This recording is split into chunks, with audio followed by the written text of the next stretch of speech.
Hi everyone. आपका मेरे channel अनाकी फॉर फ्रीडम पे बहुत स्वागत है। मैं जस्ट 1 मिनट में टेलीग्राम पे स्ट्रीम चालू करता हूँ and then we will begin. Just give me a second.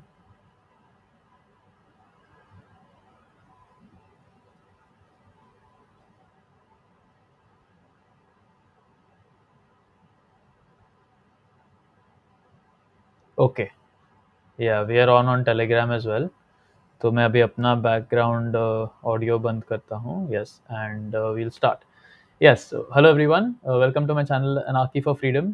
Actually मैंने आज पूरी दोपहर एक वीडियो एडिट करने में लगा दिया और उसका ऑडियो इतना अच्छा नहीं था, और बिकॉज मैं मतलब चाहता हूँ कि आप लोग एक्चुअली मेरे विचारों को दिमाग में डालो, ना जस्ट कि व्यूज़ के लिए मैं मतलब मुझे खुशी नहीं मिलती कि अगर वो वीडियो को व्यूज़ भी मिल जाते, और ऑलरेडी उसको मतलब खाली मैंने वो स्ट्रीम किया पूरा, उसको ऑलरेडी 1000 व्यू हो गए थे वो टाइम पे, बिकॉज इतने सारे लोग आप लोग लाइव देख रहे थे। सो मुझे चाहिए कि एक्चुअली वो वीडियो में इन्फॉर्मेशन इतनी इंपॉर्टेंट है कि एक्चुअली में आप उसको समझो, इसके लिए मैं ये वापस से री रिकॉर्ड कर रहा हूँ ताकि आप लोग ये सही तरीके से समझ पाओ। So without wasting any time मैं अपना स्क्रीन शेयर करता हूँ और हम लोग प्रेजेंटेशन चालू करते हैं। प्रेजेंटेशन ये सब्जेक्ट पे है कि हमारी अभी तक समस्या क्या रही है, मतलब इतने टाइम में हमने क्या सीखा है कि समस्या एग्जैक्टली क्या है, हम क्या प्रॉब्लम से जूझ रहे हैं। बिकॉज काफ़ी बड़े इंटेलेक्चुअल्स ने कोट दिए हैं कि समस्या को समझना ही आधा समाधान होता है। अगर आप समस्या को सही एनालिसिस करके सही तरीके से समझ पाओ तो मतलब ऑलमोस्ट आपको 80-90% निचोड़ तो उधर ही मिल जाता है, जो सोल्यूशन रहता है उसका। और फिर हम लोग सोल्यूशन की बात करते हैं। तो हम लोग पहले शुरू करेंगे प्रॉब्लम से। मैं अभी अपना स्क्रीन शेयर करता हूँ और हम लोग प्रेजेंटेशन चालू करते हैं। Yes, so where we are and where we need to go, my vision of scaling the awakening across India। ये मैंने प्रेजेंटेशन दिया था हमारा अवेकन इंडिया मूवमेंट का जब नेशनल मीट हुआ था तब।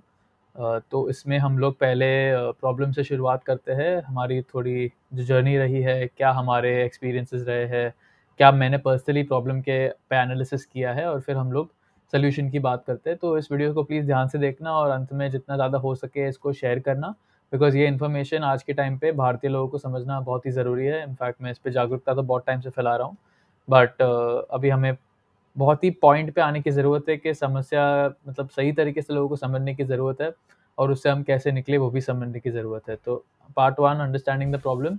जैसे मैंने बोला कि समस्या को सही तरीके से समझना ही आधा समाधान होता है, तो पहले हम लोग प्रॉब्लम अंडरस्टैंड बराबर से करते हैं, फिर हम सॉल्यूशन पे आते हैं। तो ये स्लाइड एक्चुअली कंप्लीट नहीं है, बिकॉज़ यहाँ पे मैंने कुछ कंट्रोल फोर्सेस के लोगोस लगाए हैं, आप देख सकते हो। बट एक्चुअली में पावर पिरामिड जो है, जो सच्ची में दुनिया को चला रहा है, इसकी जो ओरिजिन है वो बहुत ऊपर होती है। अगर आप लोग ने मेरा 4 घंटे का वीडियो देखा रहेगा, जो मेरे चैनल पे है, अगर नहीं देखा है तो मैं एनकरेज करूँगा कि आप टाइम निकालिए और उसको देखिए, बिकॉज़ जब कोई भी आदमी जो है अपनी सच्चाई की जो जर्नी शुरू करता है, उसमें पूरा घुसना पड़ता है। मतलब ये गौतम बुद्धा का भी कोट है, there are only 2 mistakes one can make on the path of truth, not starting and not going all the way. So हमारे कम्युनिटी में दिक्कत क्या है कि लोग बहुत ही ऊपर-ऊपर से सरफेस लेवल से एनालिसिस करते हैं, इसलिए इन लोग को मतलब असली में आइडिया नहीं है कि दुनिया में क्या चल रहा है, और बिकॉज़ उनको सही तरीके से डीप नॉलेज नहीं है वो चीज़ का, इसके लिए वो समाधान भी मतलब आधे-अधूरे निकलते हैं, वो बराबर से स एनालिसिस नहीं कर पाते। तो मैं रिकमेंड करूँगा आप जाके देखिए, बट यहाँ ये इस प्रेज़ेंटेशन में मैं मतलब ये थोड़ा लंबा चलेगा, आई थिंक कि 45 मिनट्स इतना चलना चाहिए। बट डेफ़िनिटली ये प्रेज़ेंटेशन के एंड में आपको बहुत सारी चीज़ें रिवील होगी जो आपको मेबी पहले नहीं थी। सो चालू करते हैं पहले पावर स्ट्रक्चर को समझने से। इन इन ऑर्गनाइज़ेशंस के ऊपर भी काफ़ी पावर्स है जिस पे मैं थोड़ी अपने एनालिसिस देता हूँ। तो आप लोग ने अगर मेरे वर्क को फ़ॉलो किया रहेगा तो मैं ऑफ़ कोर्स ऑफ़न इल्यूमिनाटी के बारे में बात करता हूँ कि ये एक नेटवर्क है फैमिलीज़ का, परिवारों का और ब्लड लाइन्स का, जिन्होंने मतलब काफ़ी एंशिएंट वर्ल्ड में, मतलब हमारे इतिहास में उनका जो गठन हुआ वो हुआ है। उनके नेटवर्क्स तभी से चल रहे हैं, और वो आपस में ही इंटरब्रीड करके अपने परिवारों में ही आपस में वो लोग मतलब शादी करते हैं और बच्चे के लिनेजेस पैदा करते हैं। और वैसे करके सुमर, बैबिलोन, रोम के टाइम से ये लोग मतलब थोड़ी slowly slowly step by step करके दुनिया पे ज़्यादा और ज़्यादा कंट्रोल बनाने का काम कर रहे हैं। तो ये इल्यूमिनाटी ब्लड लाइन्स को समझने के लिए मैं फ्रिट्ज स्प्रिंगमायर की बुक रिकमेंड करूँगा, blood line of the illuminati. उसमें बहुत ही डिटेल एनालिसिस है, मतलब पूरी चीज़ का आपको पीडीएफ मिल जाएगी ऑनलाइन। और मैं डेविड आइक की अर्ली बुक्स भी रिकमेंड करूँगा, बिकॉज़ डेविड आइक की बुक्स में specially biggest secret, children of the matrix, ये बुक्स में काफ़ी सारा डिटेल नॉलेज अवेलेबल है इल्यूमिनाटी ब्लड लाइन्स के बारे में। हर बुक में है डेविड आइक की, बट वो मेन 2 बुक मैं रिकमेंड करूँगा अगर किसी को इस पे ज़्यादा एनालिसिस करना है। और ये blood lines basically you can say शैतानी ताकतों के साथ इंटरैक्ट कर रही है। इसके लिए ये लोग इतने मतलब शैतानी रिचुअल करते हैं, बच्चों की हत्या करना, उनका सैक्रिफाइस करना।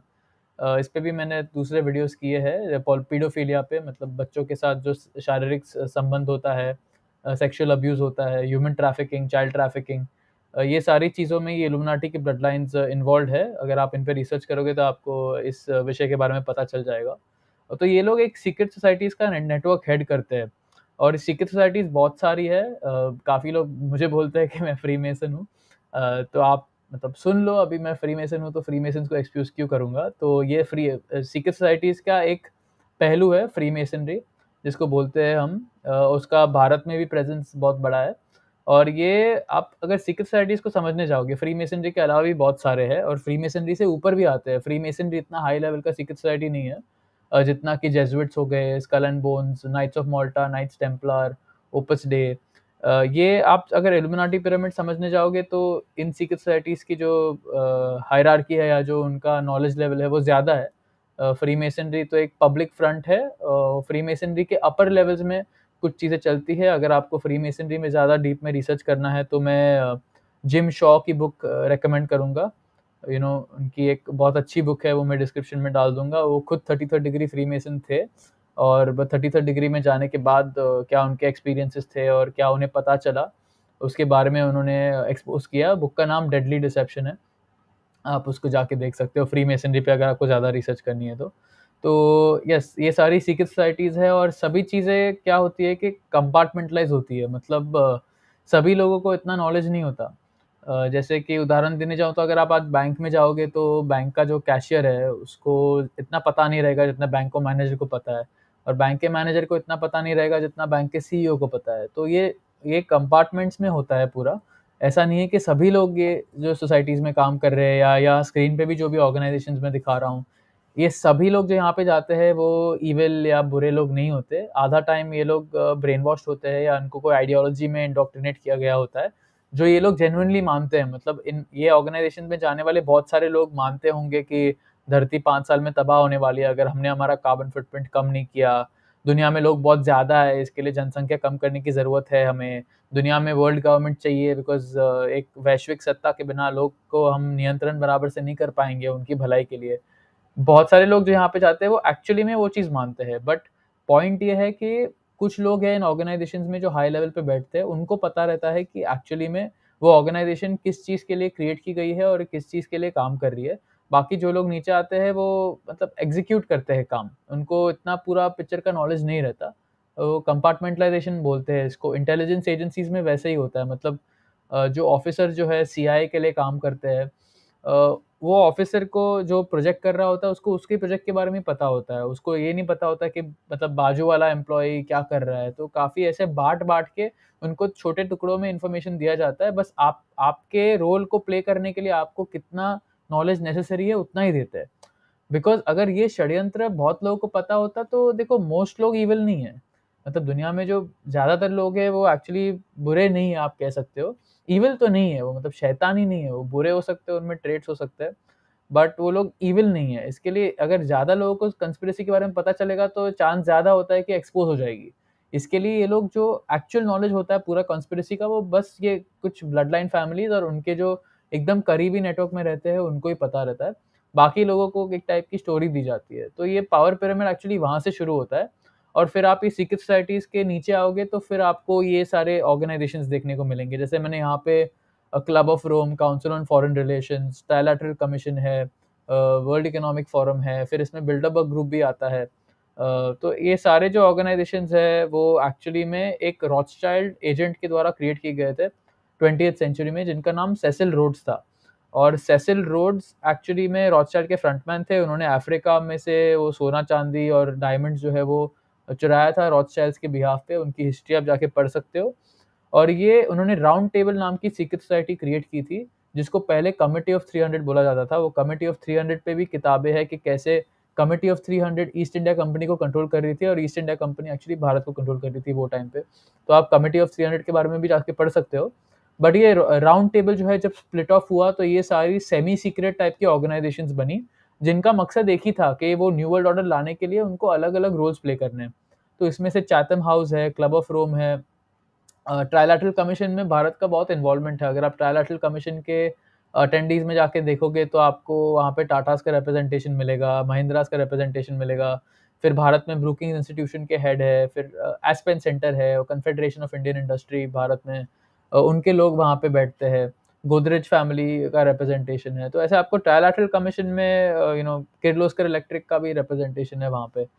तो ट्राइलैटरल कमीशन बेसिकली एक नया इंटरनेशनल इकोनॉमिक ऑर्डर बनाने के लिए उनकी ऑर्गेनाइजेशन को सेटअप किया गया था। डेविड रॉकफेलर और ज़्बिग्niew ब्रेजिन्स्की, ये 2 लोग जो पूरे न्यू वर्ल्ड ऑर्डर के एजेंडा में एग्जीक्यूट करने में इनका बहुत हाई लेवल का इन्वॉल्वमेंट रहा है।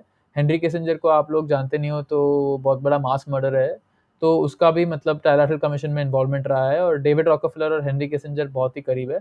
मैं रतन टाटा पे भी बात करूँगा कि कैसे वो एक्चुअली ये 2 मास मर्डरर्स और ग्लोबलिस्ट के बहुत ही करीबी है, बट उस पे हम बाद में आएँगे। बट मेरा पॉइंट यही है कि इनमें से हर ऑर्गेनाइज़ेशन का एक मतलब यू कैन से स्पेशलाइज़ेशन है। अभी काउंसिल ऑन फॉरेन रिलेशंस है, वो मेनली मतलब जियोपॉलिटिक्स और वॉर ये सारे चीज़ों को मैनिपुलेट करने में इन्वॉल्व्ड है। मतलब आप अगर जाके सीएफआर को स्टडी करोगे तो सीएफआर के काफ़ी सारे लोग फिर जाके नेटो की एजेंडा सेट करते हैं। मतलब अभी जो रशिया और नेटो के बीच में जो हो रहा है, तो वो मतलब वॉर के मामले में इल्यूमिनाटी के हिसाब से मैनिपुलेट करना ताकि वो वर्ल्ड गवर्नमेंट के और करीब जा पाए, वो काउंसिल ऑन फॉरेन रिलेशंस का मेनली मोटिव रहता है। फिर क्लब ऑफ रोम है, वो अभी क्लाइमेट इमरजेंसी की बात कर रहे हैं ये लोग कि अगर हमने अपना कार्बन फुटप्रिंट कम नहीं किया, तो फिर धरती तबाह हो जाएगी। तो वो प्रोपेगेंडा के पीछे कोऑर्डिनेट करने में क्लब ऑफ रोम है। बिल्डरबर्ग ग्रुप भी एक हाई लेवल का ग्रुप है जिसको 1950s में क्रिएट किया गया था। बिल्डरबर्ग ग्रुप के अगर आप एक मतलब इंटरेस्टिंग किस्सा सुनोगे तो यूरोप में जो यूरो करेंसी था, वो काफ़ी साल आने के पहले मतलब वो यूरोप के हेड ने जब अनाउंस किया कि यूरो आने वाला है, उसके आई थिंक 5-10 साल पहले उसका पहला ज़िक्र जो है वो बिल्डरबर्ग की मीटिंग में हुआ था। बिकॉज़ ये सारे जो भी ग्रुप्स हैं ना, इसमें दुनिया के टॉप-टॉप लोग जाके बैठते हैं। मतलब ये लोग दुनिया से जो भी इन्फ्लुएंशियल है, चाहे वो इंटेलिजेंस एजेंसीज़ में हो, चाहे वो मीडिया में हो, एंटरटेनमेंट में हो, ये सारे एरिया से जाके ये लोग लोगों को इकट्ठा करते हैं, पावरफुल लोगों को, और फिर ये ऑर्गेनाइज़ेशंस में बिठा के उनको ब्रेन वॉश करते हैं कि हमें कार्बन फुटप्रिंट कम करने की ज़रूरत है या हमें वर्ल्ड गवर्नमेंट की ज़रूरत है। तो उसको मतलब एक सोफिस्टिकेटेड वे में उनको कन्विंस करते हैं प्रोपेगेंडा से कि हमें ये सब चीज़ करने की ज़रूरत है, और फिर ये सब लोग जाके अपने-अपने देश में ये एजेंडा को इम्प्लीमेंट करते हैं। तो फिर इसके अलावा भी अगर आप ये सेमी सीक्रेट ऑर्गेनाइज़ेशंस आप बोल सकते हो कि ये लोग सीक्रेट में मिलते हैं। मतलब बिल्डरबर्ग ग्रुप की भी जहाँ तक बात है तो उसको काफ़ी इंटरनेशनल जर्नलिस्ट ने जाके कवर करने की कोशिश की है। बट उन पे ऑलमोस्ट हमेशा मैं खुद जर्नलिस्ट को जानता हूँ पर्सनली जो मतलब वहाँ पे गए हैं मीटिंग्स को कवर करने के लिए, और वहाँ पे टॉप-टॉप लोग आते हैं। मतलब गूगल के सीईओ हो गए, आई थिंक इलॉन मस्क की कंपनी का भी रिप्रेजेंटेशन था एक टाइम पे, सारे बैंक्स के हेड्स, सारे इंटेलिजेंस एजेंसीज़ के हेड्स, मिलिट्री हेड्स, पॉलिटिशियंस, मतलब वहाँ पे bill Clinton, George Bush, Henry Kissinger, ये मतलब सब टॉप लोग जाके मीटिंग्स करते हैं सीक्रेट में, और वो कोऑर्डिनेशन रहता है कॉर्पोरेशंस का, इंटेलिजेंस का, मिलिट्री का, मीडिया के काफ़ी सारे लोग वहाँ पे जाके बेसिकली मीडिया का एजेंडा सेट होता है वहाँ पे। तो ये मतलब मैं खुद जर्नलिस्ट को जानता हूँ जो वहाँ पे गए हैं, और मोस्टली तो उनको पुलिस ही मिलती है। तो काफ़ी मतलब बुरी तरीके से उनको ट्रीट किया जाता है, जो लोग कवर करने की कोशिश भी करते हैं उसको। तो वो लोग सीक्रेट रहना पसंद करते हैं, बट अच्छे जर्नलिस्ट हैं थैंकफुली दुनिया में जो जाके मतलब लोगों को सच्चाई पहुँचाते हैं। तो यस, तो ये सेमी सीक्रेट ग्रुप्स आप बोल सकते हो, और फिर इसके नीचे भी आप आओगे तो फिर ये एनजीओ कॉम्प्लेक्स है, जिस पे अभी हम लोग पूरा ब्लेम डाल रहे हैं कि बिल गेट्स ये सब कंट्रोल कर रहा है, बिल गेट्स मास्टरमाइंड है, या रॉकफेलर फाउंडेशन की बात करते हैं हम लोग। तो ये तो आप असली पावर पिरामिड समझने जाओगे तो ये लोग बहुत नीचे आते हैं। मतलब इनके ऊपर भी जो मैंने स्ट्रक्चर डिसाइड किया, वो बहुत ही ज़्यादा पावरफुल है ये लोग के हिसाब से। But nonetheless at least public domain में ये लोग बहुत बड़ा रोल प्ले कर रहे हैं एजेंडा को पुश करने के लिए। उसमें Rockefeller Foundation, Gates Foundation, World Bank, USAID, इस पे मैंने एक बहुत ही मतलब इन डेप्थ पीस किया था रिसेंटली। भारत की पब्लिक हेल्थ सिस्टम को एक्सपोज़ करते हैं और ये ऑर्गनाइज़ेशंस का क्या हाथ है उसमें। तो ये हमारे मतलब कंट्रोलर्स आप बोल सकते हो और इसके नीचे एक्चुअली में फिर ये सारे पपेट पॉलिटिशियंस आते हैं, जैसे कि मोदी, राहुल गांधी, अरविंद केजरीवाल, कोई भी ले लो, Mamata Banerjee, whoever talking about, कोई भी अगर मेजर पॉलिटिकल पार्टी का फ्रंटमैन है, तो वो मोस्टली एजेंडा के साथ ही जाते हैं ये लोग। तो हम लोग क्या इनको ब्लेम देते हैं और मतलब उनके ऊपर भी कितनी सारी ताकत है वो समझने की ज़रूरत है। यहाँ पे भारत में पॉलिटिशियंस के ऊपर भी ये सारी बिलियनियर लॉबी आती है, जो ये सेम ऑर्गनाइज़ेशंस में जाके बैठती है। तो आप पावर स्ट्रक्चर समझने जाओगे तो ये एटलीस्ट मेनस्ट्रीम पॉलिटिकल पार्टीज़ में लोग सोचते हैं कि ये पार्टी बदल दी तो ये हो जाएगा, वो हो जाएगा। मतलब वैसे चीज़ें काम नहीं करने वाली है, अगर लोगों को वहाँ पे अपनी एनर्जी फ़ोकस करना बंद करना चाहिए, बिकॉज़ आप ये लोग को वोट लेके लाओगे तो वो एजेंडा पुश ही करने वाला है। बस उनका थोड़ा बोलने का तरीका अलग रहता है, वो कांग्रेस का थोड़ा स्पिन अलग रहता है, मोदी का जो बीजेपी का तरीका होता है सेम चीज़ को रखने का, वो अलग रहता है। और पॉलिटिक्स में हमेशा याद रखो, किसी को वोट चाहिए तो आप आपको आके बोलेगा कि आपको सुनना क्या है। मतलब मोदी वोट हुआ था, उसके पहले वो बोल रहा था कि मुझे आधार निकालना है, आधार बुरी चीज़ है। और ऐसे मतलब कॉन्ट्रडिक्टरी स्टैंड थे। वो फिर एफडीआई पे भी उसका कॉन्ट्रडिक्टरी स्टैंड था। फिर वो एक बार पावर में आ गया तो फिर जो भी उसका अपोज़ करता था वो फिर से करने लगा। और कांग्रेस के टाइम पे जो कांग्रेस ने आधार निकाला था, फिर बीजेपी आई और आधार यूज़ कर रही है। तो फिर कांग्रेस आके बोल रही है कि नहीं-नहीं, बीजेपी आधार यूज़ कर रही है लोगों को टारगेट करने के लिए। तो इनका आपस में ये फुटबॉल चलते रहता है और इसमें हम लोग पिसते हैं। तो ये पॉलिटिकल माइंडसेट से ऊपर आना बहुत ज़रूरी है। इसके लिए मैं जब सॉल्यूशंस पे जाऊँगा तो मैं ज़्यादा एनार्की की हम लोग बात करेंगे, कि उसको हम लोग कैसे इंटीग्रेट कर सकते हैं पॉलिटिकल लैंडस्केप में, और वो मतलब उस पे जो सोच-विचार है वो हम लोग करते हैं। बट येस, कंट्रोलर्स एक बार समझ गए तो कंट्रोलर्स को क्या चाहिए वो भी समझना बहुत ज़रूरी है। यहाँ पे आप देख सकते हो technocracy and totalitarian world government. अभी मैं इनका स्ट्रक्चर आपको बेसिकली थोड़े संक्षेप में डिस्क्राइब करता हूँ। इनको एक ऐसी दुनिया चाहिए जहाँ पे कोई फ्री मार्केट ना हो। मतलब भारत की जो इन्फॉर्मल इकोनॉमी है, आपका चाय वाला हो गया, आपका सब्जी वाला हो गया, मच्छी वाला हो गया, दुकानदार हो गया, ये सब लोग उनको चाहिए ही नहीं। उनको चाहिए कि हमारे जो भी सारे नेचुरल रिसोर्सेज़ है, जो भी हम कंज़्यूम करते हैं दुनिया में, ये कुछ ग्लोबलिस्ट है, इल्यूमिनाटी है, जो भी आपको नाम देना है, इनको ये कुछ परिवारों को ओन करना है, सब चीज़ ओन करनी है दुनिया में। मतलब सब चीज़ पे इनको मोनोपोली चाहिए, खाने पे, पानी पे, नेचुरल रिसोर्सेज़ पे, हर टाइप के इंडस्ट्रीज़ पे, सब चीज़ पे उनको पूरा कंट्रोल चाहिए और ओनरशिप ओनरशिप चाहिए उसका बेसिकली। तो उसमें से क्या होगा कि जो भी सारे छोटे स्मॉल बिज़नेसेस, जो भी छोटे व्यापारी है, मध्यम वर्ग व्यापारी है, सबको वाइप आउट करना चाहते हैं ये लोग। वही एजेंडा 2030 का मेन गोल है कि एक रिसोर्स बेस्ड इकोनॉमी लाना। रिसोर्स बेस्ड इकोनॉमी मतलब अगर आप अभी के कॉन्टेक्स्ट में समझने जाओगे, तो हम फ्रीली खरीद-बेच कर सकते हैं। मतलब मैं कुछ चीज़ में अच्छा हूँ, चाहे मैं वीडियो एडिटिंग में अच्छा हूँ, तो मैं अपनी सर्विस ऑफ़र कर सकता हूँ और कोई किसी को हायर करना है मुझे, तो वो करके मतलब मुझे पैसे देगा। अरे यार, मैं बिज़नेस व्यापार कर रहा हूँ कुछ, तो मैं कुछ मतलब अपना खाना उगा रहा हूँ या कुछ गुड्स प्रोड्यूस कर रहा हूँ मार्केट में जो लोगों को चाहिए। तो उसके बदले मुझे पैसे मिलेगा। बट वो चाहता है कि ऐसा ना हो और ये लोग, कुछ लोग ही सारे रिसोर्सेज़ पे काबू ले और हमको राशन करे। मतलब सोचो कि मैं ये पूरा मतलब एक खेत ओन करता हूँ जिसमें बहुत सारे फार्म हैं और मैं डिसाइड करूँगा कि हर हर आदमी को कितना मिलेगा। मतलब वैसा टाइप का सिस्टम चाहते हैं ये लोग। कुछ लोग सब चीज़ ओन करेंगे और फिर वो लोग निर्णय लेंगे कि आपको कितना मिलेगा, नहीं मिलेगा, कौन-सी कंडीशन में मिलेगा, आप ये करोगे तो आपको मिलेगा, टीका लोगे तो आपको खाना मिलेगा, पानी मिलेगा, टीका नहीं लोगे तो आउट। सेम चीज़। आप खाली टीका का मैं उदाहरण दे रहा हूँ, बट जो भी इनको रूल लाना है, मतलब उनको जो भी बोलना है आपको कि आप ये नहीं करोगे तो आपको नहीं मिलेगा, वो कर सकते हैं। एक बार पावर में आ गए और इतनी सारी पावर इनको मिल गई, तो फिर वो आसानी से कर सकते हैं। तो ये टाइप की दुनिया ये लोग क्रिएट करना चाहते हैं और उसके मतलब क्लोज़ जाने के लिए एक सेंट्रलाइज़्ड वर्ल्ड स्ट्रक्चर आएगा, जब अगर ये लोग इंट्रोड्यूस कर पाएँगे, अगर हम लोग इसको रेज़िस्ट नहीं करेंगे। और वो वर्ल्ड स्ट्रक्चर में एक दुनिया की एक ही सत्ता रहेगी, दुनिया का एक ही सेंट्रल बैंक रहेगा, एक ही ग्लोबल डिजिटल करेंसी रहेगी, कैशलेस सोसाइटी रहेगा, माइक्रोचिपिंग रहेगा। ये सारे इसके पहलू, ये जो टेक्नोक्रेसी ये लोग क्रिएट करना चाहते हैं, उसके अलग-अलग पहलू हैं, तो हम पहलुओं पे बात करते हैं। पहली बात तो इनको चाहिए डिपॉपुलेशन एंड यूजेनिक्स। मतलब यूजेनिक्स पे मैंने कुछ वीडियोज़ की है, पर मेरा वो पुराना वाला इंग्लिश में था, तो मैं उसको फिर से हिंदी में री-रिकॉर्ड करके वापस डालता हूँ। बट आप अगर स्टडी करोगे भारत की जो इतिहास है उसमें 1970s में इमरजेंसी लगी थी और वो टाइम पे आई थिंक 8 मिलियन लोग की फ़ोर्सफुली नसबंदी हुई थी। तो उसमें एक्चुअली रॉकफेलर फाउंडेशन का, यूएसएआईडी का, यूएन का, ये सारे लोगों का इन्वॉल्वमेंट था।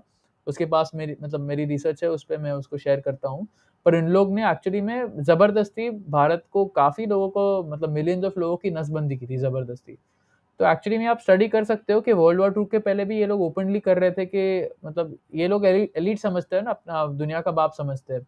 तो इनको जो भी लगता है कि नहीं इसको बच्चे लाने का हक नहीं होना चाहिए, ये तो काला है, या ये तो गरीब है, या ये दारू पीता है।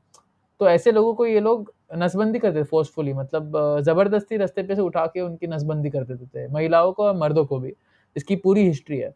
तो ये लोग अभी के टाइम पे क्या हुआ कि दूसरा विश्व युद्ध हुआ, वर्ल्ड वॉर 2, तो उसके बाद ये लोग ओपनली नहीं कर सकते थे, क्योंकि हिटलर ने जो किया उसका बहुत गंदा रेपुटेशन था दुनिया में। लोगों को चाहिए था कि हिटलर जैसा अभी कुछ आए नहीं, और हिटलर ने यही किया था ना, कि मुझे अपनी रेस चाहिए, और जो मेरे रेस में नहीं है वो सबको मार दो, जूस को मार दो। तो फिर इनको अपना डिपॉपुलेशन जो है वो अभी चुपके से करना पड़ता है, या दूसरा प्रोपेगेंडा यूज़ करके करना पड़ता है। ये लोग अभी क्या बोलते हैं कि धरती में जनसंख्या बहुत बड़ी है, और धरती पे जो पदार्थ है, नेचुरल रिसोर्सेज़ है, वो बहुत कम है। तो अगर धरती की जनसंख्या बढ़ती रहेगी तो फिर लोग बर्बाद हो जाएँगे, उनके लिए रिसोर्सेज़ बचेंगे नहीं।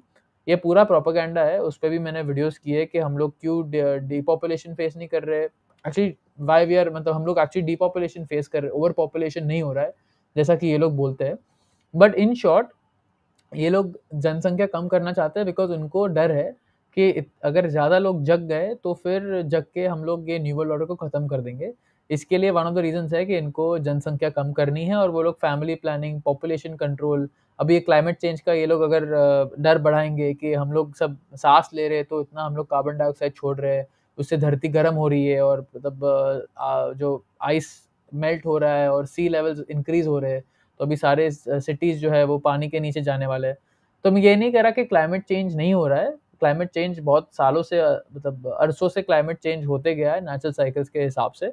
उसमें ह्यूमन्स का जो कंट्रीब्यूशन है, हमारा जो हम लोग ग्रीन हाउस गैसेज़ छोड़ते हैं, उसका कंट्रीब्यूशन का इफ़ेक्ट नहीं पड़ता है। इस पे मैं अभी आगे अपनी रिसर्च शेयर करूँगा क्लाइमेट पे, क्योंकि उसको समझना बहुत ज़रूरी है, बिकॉज़ ये लोग क्लाइमेट चेंज के नाम पे भी फ्यूचर में लॉकडाउन्स करना चाहेंगे।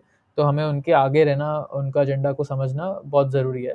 But yes, that's as far as depopulation, eugenics, फिर ट्रांसह्यूमनिज़्म की मैंने बात की है कि ये लोग नहीं चाहते कि हम लोग ऑर्गेनिक रहे, हम लोग का शरीर अभी कैसा है, वो लोग नहीं चाहते कि ऐसा हो। उनको चाहिए कि हमारे शरीर में टेक्नोलॉजी आए, आर्टिफ़िशियल इंटेलिजेंस आए, नैनो टेक्नोलॉजी, ये सारे सर्वेलेंस के जो डिवाइसेज़ हैं, कि हमारे खून में ऐसी चीज़ डाल दी कि वो रिपोर्ट कर रहा है, बॉडी के अंदर से सिग्नल भेज रहा है बाहर, कि आपके शरीर में ब्लड ग्लूकोज़ लेवल्स क्या है, क्या हार्मोन्स के लेवल्स क्या है। तो ऐसी टेक्नोलॉजी ऑलरेडी एक्ज़िस्ट करती है, और डार्पा एक यूएस मिलिट्री की टेक्नोलॉजिकल आर्म है। उसने काफ़ी काम किया है सालों से यूएस गवर्नमेंट के ग्रांट्स के बेसिस पे, ये सारी गंदी टेक्नोलॉजी बनाने के लिए, जो बॉडी के अंदर जाके जासूसी कर सकती है, और आपको पता भी नहीं चलेगा, कि आप देख भी नहीं सकते हो टेक्नोलॉजी कितनी छोटी है। इस पे मैंने वो 4 घंटे वाले वीडियो में बहुत डिटेल में समझाया है, वो जाके देख लो अगर आपको डिटेल में समझना है वो वाला तो। फिर social credit, digital IDs, vaccine passports and internet passports. अभी वैक्सीन पासपोर्ट तो आप समझ ही रहे हो कि अभी तो हमने लीगली लड़ के एटलीस्ट वो वैक्सीन का रिस्ट्रिक्शन महाराष्ट्र में सक्सेसफुली हटा दिया है, जो हमारी बहुत बड़ी जीत है।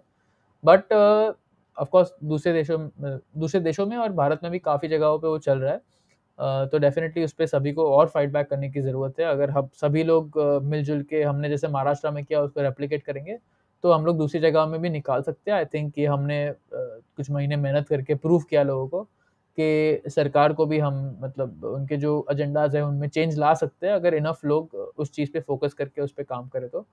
बट वो मुद्दा तो आप समझते ही हो, बट इंटरनेट पासपोर्ट को भी समझना ज़रूरी है। डिजिटल आईडी, सोशल क्रेडिट, तो इन सब चीज़ पे बात करते हैं। तो सोशल क्रेडिट क्या होता है? सोशल क्रेडिट अभी आप सोचो कि मैं आप पे राज कर रहा हूँ, और मुझे आपकी जो सोच-विचार है उस पे आपको पॉइंट्स देने हैं। आप अगर मुझे पसंद करते हो, तो मैं आपको पॉइंट दूँगा, पॉज़िटिव पॉइंट दूँगा, और अगर आप मेरे खिलाफ बोलते हो कि आपको सरकार अच्छी नहीं लगती, या आप सरकार के बारे में प्लॉट कर रहे हो, या उनके सरकार के अगेंस्ट षड्यंत्र कर रहे हो कोई टाइप का, तो फिर आपके पॉइंट्स कम होंगे। तो ये तो मैंने सोच-विचार की बात की। सोच लो, अगर कुछ लोग पब्लिक में एंटी वैक्सर है, उनको वैक्सीन में विश्वास नहीं है, तो ये लोग ऐसे लोगों को कम पॉइंट्स देंगे। फिर जो लोग जीएमओज़ का विरोध करते हैं या 5G का विरोध करते हैं, उनको कम पॉइंट्स दिए जाएँगे। और ये पॉइंट्स हमें कैसे इम्पैक्ट करेंगे? ये तो सोच-विचार पे भी पॉइंट्स देंगे, सोशल मीडिया पोस्ट पे भी पॉइंट देंगे, कि अगर आपने कुछ बुरा पोस्ट किया सोशल मीडिया पे, जो ये लोग को अच्छा नहीं लगता, जो लोग दुनिया पे राज कर रहे हैं उनको अच्छा नहीं लगता, तो फिर आपके पॉइंट्स कम हो जाएँगे।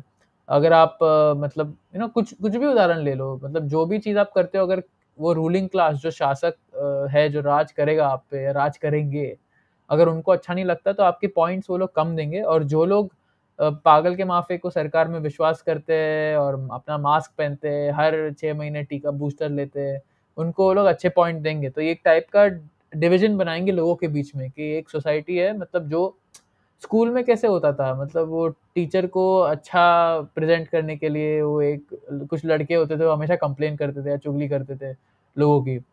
तो ये सेम चीज़ हो गया कि वो बाकी लोग जो है जिनको ज़्यादा पॉइंट मिलेंगे, वो आपके लिए कंप्लेन करेंगे कि ये बुरा आदमी है, ये अपना मास्क नहीं पहनता, ये अपना टीका नहीं लगाता, ये गवर्नमेंट की बात सुनता नहीं है। तो वैसे करके एक टाइप का स्निचिंग बोलते हैं इसको, मतलब किसी पे ऐसे वो कंप्लेंट बॉक्सगिरी करना। तो वो टाइप का वो लोग कल्चर मतलब एनकरेज करेंगे, और जो जनसंख्या है उसको आपस में बाँटेंगे। मतलब वो लोग डायरेक्टली आप पे ये सब चीज़ नहीं करेंगे, बट उल बाकी लोगों को ब्रेन वॉश करके आपको वो लोग गुलामी की तरफ लेके जाएँगे। तो वो सोशल क्रेडिट के जो पॉइंट्स है वो ऑलरेडी चाइना में अभी चलता है। वो वहाँ पे जिनको बुरे पॉइंट्स होते हैं वो लोग को मतलब आप अगर फ़ोन करोगे किसी के बुरे पॉइंट्स हैं, मतलब सोचा आपने युवान को कॉल किया और युवान का स्कोर गंदा है, उसको गवर्नमेंट ने बुरे पॉइंट्स दिए हैं, तो फिर आपको फ़ोन पे रिंगटोन आएगा कि आप आर यू श्योर कि आपको युवान से बात करनी है? अगर आप नहीं करोगे तो फिर आपके पॉइंट्स कम, आप करोगे तो आपके पॉइंट्स कम हो जाएँगे। तो ऐसे लोगों से आप वो जो घुल-मिलेंगे भी, जिनका रेपुटेशन गंदा है गवर्नमेंट के हिसाब से, उनके भी पॉइंट्स कम हो जाएँगे। तो एक टाइप का आइसोलेशन और लोगों को सेपरेट करना सोसाइटी से, ये सारी चीज़ें सोशल क्रेडिट से ये लोग अचीव करेंगे, और इनको पूरी दुनिया में इम्प्लीमेंट करना है। ये सारे ग्लोबल एजेंडाज़ है। चाइना में तो अभी बस 2 साल से चल रहा है, बट जो चीज़ चाइना में पहले आती है, वो फिर दुनिया में जाती है। आपने देखा होगा ये पैंडेमिक के टाइम पे भी सेम चीज़ हुआ। चाइना में लॉकडाउन आया पहले और फिर दुनिया में गया। तो सोशल क्रेडिट भी सिमिलर चीज़ है। और इंटरनेट पासपोर्ट्स पे अभी काफ़ी रिसर्चर्स बात कर रहे हैं कि इनको साइबर पैंडेमिक स्टेज करना है। इस पे मैंने अभी रिसेंटली जेम्स कॉर्बेट के साथ अच्छा इंटरव्यू किया है, बट मैं यूट्यूब पे नहीं डाल सकता बिकॉज़ लास्ट टाइम मैंने जब डाला था तो उसको यूट्यूब ने निकाल दिया था, और मेरे चैनल पे ऑलरेडी 2 स्ट्राइक है, तो मैं रिस्क नहीं ले सकता वो। बट वो इंटरव्यू भी आपको जाके डेफ़िनिटली सुनना चाहिए, उसकी भी लिंक मैं शो नोट्स में डाल दूँगा, या अगर आप मेरे टेलीग्राम चैनल एएफएफ इंडिया पे जाके देखोगे तो आपको वहाँ पे ही मिल जाएगा। बट उसमें जेम्स कॉर्बेट भी बता रहे थे मुझे कि इनका डेफ़िनिटली एजेंडा है कि इनको एक साइबर पैंडेमिक लाना है। मतलब इंटरनेट की दुनिया में फ़ॉल्स फ्लैग। फ़ॉल्स फ्लैग मतलब फ़ॉल्स फ्लैग के बारे में मैंने पहले बात की है, बट फ़ॉल्स फ्लैग ऐसी चीज़ होती है जहाँ पे सरकार जो है वो सीक्रेटली कुछ करती है और फिर किसी दूसरे पे ब्लेम दे देती है। मतलब ये एग्ज़ाम्पल में क्या होगा उदाहरण में कि सरकार खुद ही मतलब कुछ पावर आउटेज लाएगी या खुद ही कुछ का मतलब सर्वर्स क्रैश कर देगी और फिर दूसरों को ब्लेम देगी। मतलब जैसे कि एंटी वैक्सर्स ने ये किया या रशिया ने किया। तो एक बूगीमैन रहता है, मतलब जिस पे ब्लेम जाता है, जो एक्चुअली में गुनहगार नहीं रहता है जिसने किया है, वो एक्चुअली सरकार खुद करती है और फिर उस पे ब्लेम दे देती है और फिर उसको यूज़ किया जाता है एजेंडास पुश करने के लिए। मतलब ये लोग ऐसा कुछ चीज़ करेंगे कि इंटरनेट आउटेजेस करेंगे और फिर ये लोग ब्लेम दे देंगे जिसको भी ब्लेम देना और फिर बोलेंगे कि क्योंकि हमें चाहिए कि ऐसी चीज़ फिर से ना हो, इंटरनेट आउटेज ना हो, इसके लिए अभी हम लोग पासपोर्ट ला रहे हैं। तो आप जब तक अपना पासपोर्ट नहीं है आपके पास, तो आप इंटरनेट फ्रीली यूज़ नहीं कर पाओगे। तो ये एक तरीका है इंटरनेट पे से हम लोगों को निकालने का। वैसे अनलेस आप अगर गवर्नमेंट ऑथराइज़्ड हो या अप्रूव्ड हो उनके पासपोर्ट के हिसाब से, तो आप इंटरनेट यूज़ नहीं कर पाओगे, ये इनका एजेंडा है। और इंटरनेट को नहीं एक्सेस होना बहुत ही मतलब उनके लिए मेन चीज़ है बिकॉज़ हमें अभी पूरी कम्युनिटी को आपके सारे जो विचार है वो कहाँ से मिल रहे हैं? आपको सोशल मीडिया से ही मिल रहे हैं, राइट? बिकॉज़ आपको टेलीविज़न तो कुछ बताएगा नहीं, आपको मेन स्ट्रीम में पॉलिटिशियंस, मीडिया ये सब लोग कुछ बताने नहीं वाले। इनफैक्ट आपको रोज़ ब्रेन वॉश कर रहे हैं। तो आपको अभी ये सारे विचार तो इंटरनेट के थ्रू से ही मिल रहा है। तो ये जब आएगा तो सेंसरशिप और भी बढ़ जाएगी। ओके, सो वो समझना ज़रूरी है और डिजिटल आईडी तो आप मतलब समझते हो जब माइक्रोचिप्स आएगी तो सभी लोगों का डिजिटल आईडी रहेगा, जिसमें सारी आपकी जो पासपोर्ट है या आपका क्रेडिट कार्ड, बैंक अकाउंट, वो सब चीज़ एक आईडी में लाके वो लोग आपको एक माइक्रोचिप देना चाहते हैं। वो मैं बहुत टाइम से बोल रहा हूँ, सालों से बोल रहा हूँ। उसकी हिस्ट्री आप जाके वो 4 घंटे के वीडियो में स्टडी कर सकते हो कि मैंने लास्ट 7-8 साल से ये मैं सेम चीज़ें बोल रहा हूँ। ये अभी मुझे कुछ पता नहीं चला है, जैसे कि बहुत लोगों को अभी रिसेंटली पता चला है बट मैं मतलब काफ़ी सालों से इस सब चीज़ पे रिसर्च कर रहा हूँ और सेम चीज़ बोल रहा हूँ। तो आप वो समझने की ज़रूरत है कि ये एजेंडा बहुत ही पुराना है। ये कुछ अभी 1-2 साल में डेवलप नहीं हुआ है पैंडेमिक आने के बाद। फिर कैशलेस सोसाइटी सीबीडीसीज़ इसको समझना ज़रूरी है बिकॉज़ जो मैं आईडीज़ की बात कर रहा था, तो उसमें फाइनेंशियल सेंसरशिप भी आएगा। मतलब आप सोचो कि आपने कुछ गंदा बोला, आपका जो स्कोर है सोशल क्रेडिट का वो कम आया, तो मे बी वो लोग आपके अकाउंट में से पैसे काटेंगे। और पैसे कैसे काटेंगे, जब सब चीज़ डिजिटल होगी, कैशलेस सोसाइटी होगी और सेंट्रल बैंक की डिजिटल करेंसी आएगी। अभी जो निर्मला सीतारामन बात कर रही है इंडिया में कि उनको लक्ष्मी कॉइन लाना है, तो उसी की बात कर रही है कि एक नेशनल करेंसी आएगा। और मतलब काफ़ी लोग तो उसके सहमति में है भारत में कि चीज़ें कन्वीनिएंट हो जाएगी ज़्यादा, बट वो लोग समझते नहीं है कि उसका मेन जो उद्देश्य है वो कंट्रोल है। बिकॉज़ अगर पूरी चीज़ डिजिटल हो गई तो कोई कैश नहीं रहेगा, ये लोग कैश को भी बैन करना चाहते हैं, वो उनका एजेंडा बहुत टाइम से है, उसपे बहुत रिसर्च अवेलेबल है। तो कैश को पूरी तरीके से निकाल देंगे और गोल्ड, बिटकॉइन, सिल्वर, ये जो भी अल्टरनेटिव्स है हमारे पास, हमारे पैसे को रखने के लिए जहाँ पे वो हमारे पास हो, उसको भी ये लोग बैन करना चाहेंगे फ्यूचर में। ये इनके एजेंडाज़ है इल्यूमिनाटी के। आप मैं ये नहीं कह रहा कि वो लोग कर देंगे ये, बट उनका एजेंडा है, जो उनको चाहिए वो लोग ट्राई तो करते हैं। फिर लोग करने देंगे कि नहीं वो अलग बात है, उसपे मैं कमेंट नहीं कर सकता बिकॉज़ वो बहुत सारे लोगों का मतलब इनपुट रहता है उसमें, तो वो मैं फ्यूचर प्रेडिक्ट नहीं कर सकता कि वो लोग करेंगे कि नहीं करेंगे, वो लोगों के ऊपर है और आप लोग के ऊपर है। मैं आपको बस एजेंडा बता रहा हूँ कि उनको क्या करना है। तो एक बार हमारा सारा पैसा बैंकिंग सिस्टम में ये लोग ट्रैप जो करना चाहते हैं, अगर उन्होंने कर दिया, तो फिर आप सोच सकते हो कि अगर आपने आपका वैक्सीन पासपोर्ट अपडेट नहीं किया या जो जो भी रूल है उनका उससे आपने अपडेट नहीं रखा, या सोचो कि आप मास्क पहने बिना आप बाहर गए और सीसीटीवी कैमरा में फेशियल रिकॉग्निशन ने आपको पकड़ लिया, तो आपके पैसे सीधा अकाउंट में से कट जाएँगे। आपको कोई कैश देने वाला आएगा नहीं, कैश लेने वाला आएगा नहीं, आई मीन सीधा वो अकाउंट में से ही सेंसरशिप हो जाएगा। और अगर बैंक्स डूब गई, जो इनको डुबाना है, अभी आप देख रहे हो कि श्रीलंका में हाइपर इन्फ्लेशन और इन्फ्लेशन चल रहा है एटलीस्ट, तो ये इन्फ्लेशन पूरी दुनिया में आने वाला है और लोग बहुत गरीब होने वाले हैं। इस पे भी मैंने बिटकॉइन पे वीडियोज़ किए हैं, वहाँ पे आप जाके डिटेल में देख सकते हो। इस पे मैंने करेंसी फाइनेंस पे भी पास्ट में 1-2 साल पहले बहुत वीडियोज़ किए थे, तो आप वो जाके देखोगे तो आपको वो नज़रिया समझ में आएगा। बट इस पे मैं अभी और कंटेंट करूँगा फाइनेंशियल अवेयरनेस पे डेफ़िनिटली, बट वो बिटकॉइन वाला वीडियो डेफ़िनिटली जाके देखना। तो ये कैशलेस सोसाइटी वाला चीज़ समझना बहुत ज़रूरी है बिकॉज़ अगर हमारे पास रिसोर्सेज़ नहीं रहेंगे, अगर हमारे पास पैसे नहीं रहेंगे तो हम कुछ चीज़ कर नहीं पाएँगे। पैसे से ही हमारी ताकत आती है, आज हम चीज़ कर पाते दुनिया में। और उनको चाहिए कि वो पैसे पे भी एक पूरा कंट्रोल हो, ताकि फिर ये लोग वो पैसे को जैसे चाहे वो यूज़ कर सकते हैं, या आपके अकाउंट में से कभी काट लिए, आपका कोई कंट्रोल नहीं है उस पे। वो टाइप के, बिकॉज़ वो डेमोक्रेसी भी नहीं रहेगी, मतलब कोई कोर्ट वोर्ट नहीं रहेगा आपको जाने के लिए। ये लोग टेक्नोक्रेसी चाहते हैं, मतलब सब गया, सब सुप्रीम कोर्ट गया, पार्लियामेंट गया, पॉलिटिशियंस गए सब, वो एक एक्सपर्ट क्लास रहेगा, एक एक्सपर्ट्स का, जैसे कि फाउची हो गया, गेट्स हो गया। ये लोग सब बैठ के दुनिया चलाएँगे। साइंटिफिक एक सूडो साइंटिफिक डिक्टेटरशिप होगी वो, जहाँ पे एक जो रिसर्च मतलब कॉर्पोरेट फंडेड रिसर्च होता है, जिसको वो लोग फंड करते हैं और साइंस को ट्विस्ट करने के लिए। ऐसे साइंस को यूज़ किया जाएगा आपकी ज़िंदगी कंट्रोल करने के लिए। तो एक सूडो साइंटिफिक डिक्टेटरशिप आप उसको बोल सकते हो। फिर जेंडर नहीं रहेगा वो दुनिया में, मतलब कोई टाइप का मेल-फीमेल नहीं रहेगा। अभी मर्द-स्त्री है, वो उसको खत्म करना चाहते हैं। इसके लिए वो लोग इतना ये LGBTQ, same sex, gays, lesbians, मुझे पर्सनली कोई दिक्कत नहीं है, किसी को गे होना है, किसी को लेस्बियन होना है, जो भी उसको बनना है वो बने, मुझे उससे पर्सनली कोई दिक्कत नहीं है।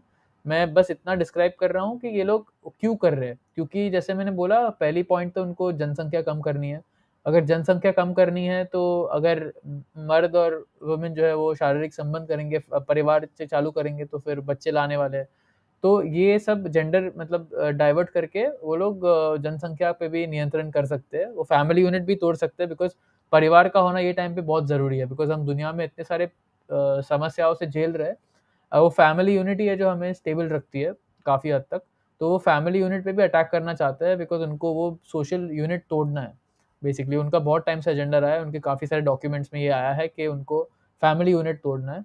तो ये लोग एक जेंडरलेस सोसाइटी चाहते हैं जहाँ पे मेल फीमेल ना हो, एक ट्रांस ह्यूमन साइबॉर्ग टाइप का ह्यूमन हो। और जो भी लोग परिवार चालू करेंगे वो उनको वो बच्चे नहीं ला पाएँगे।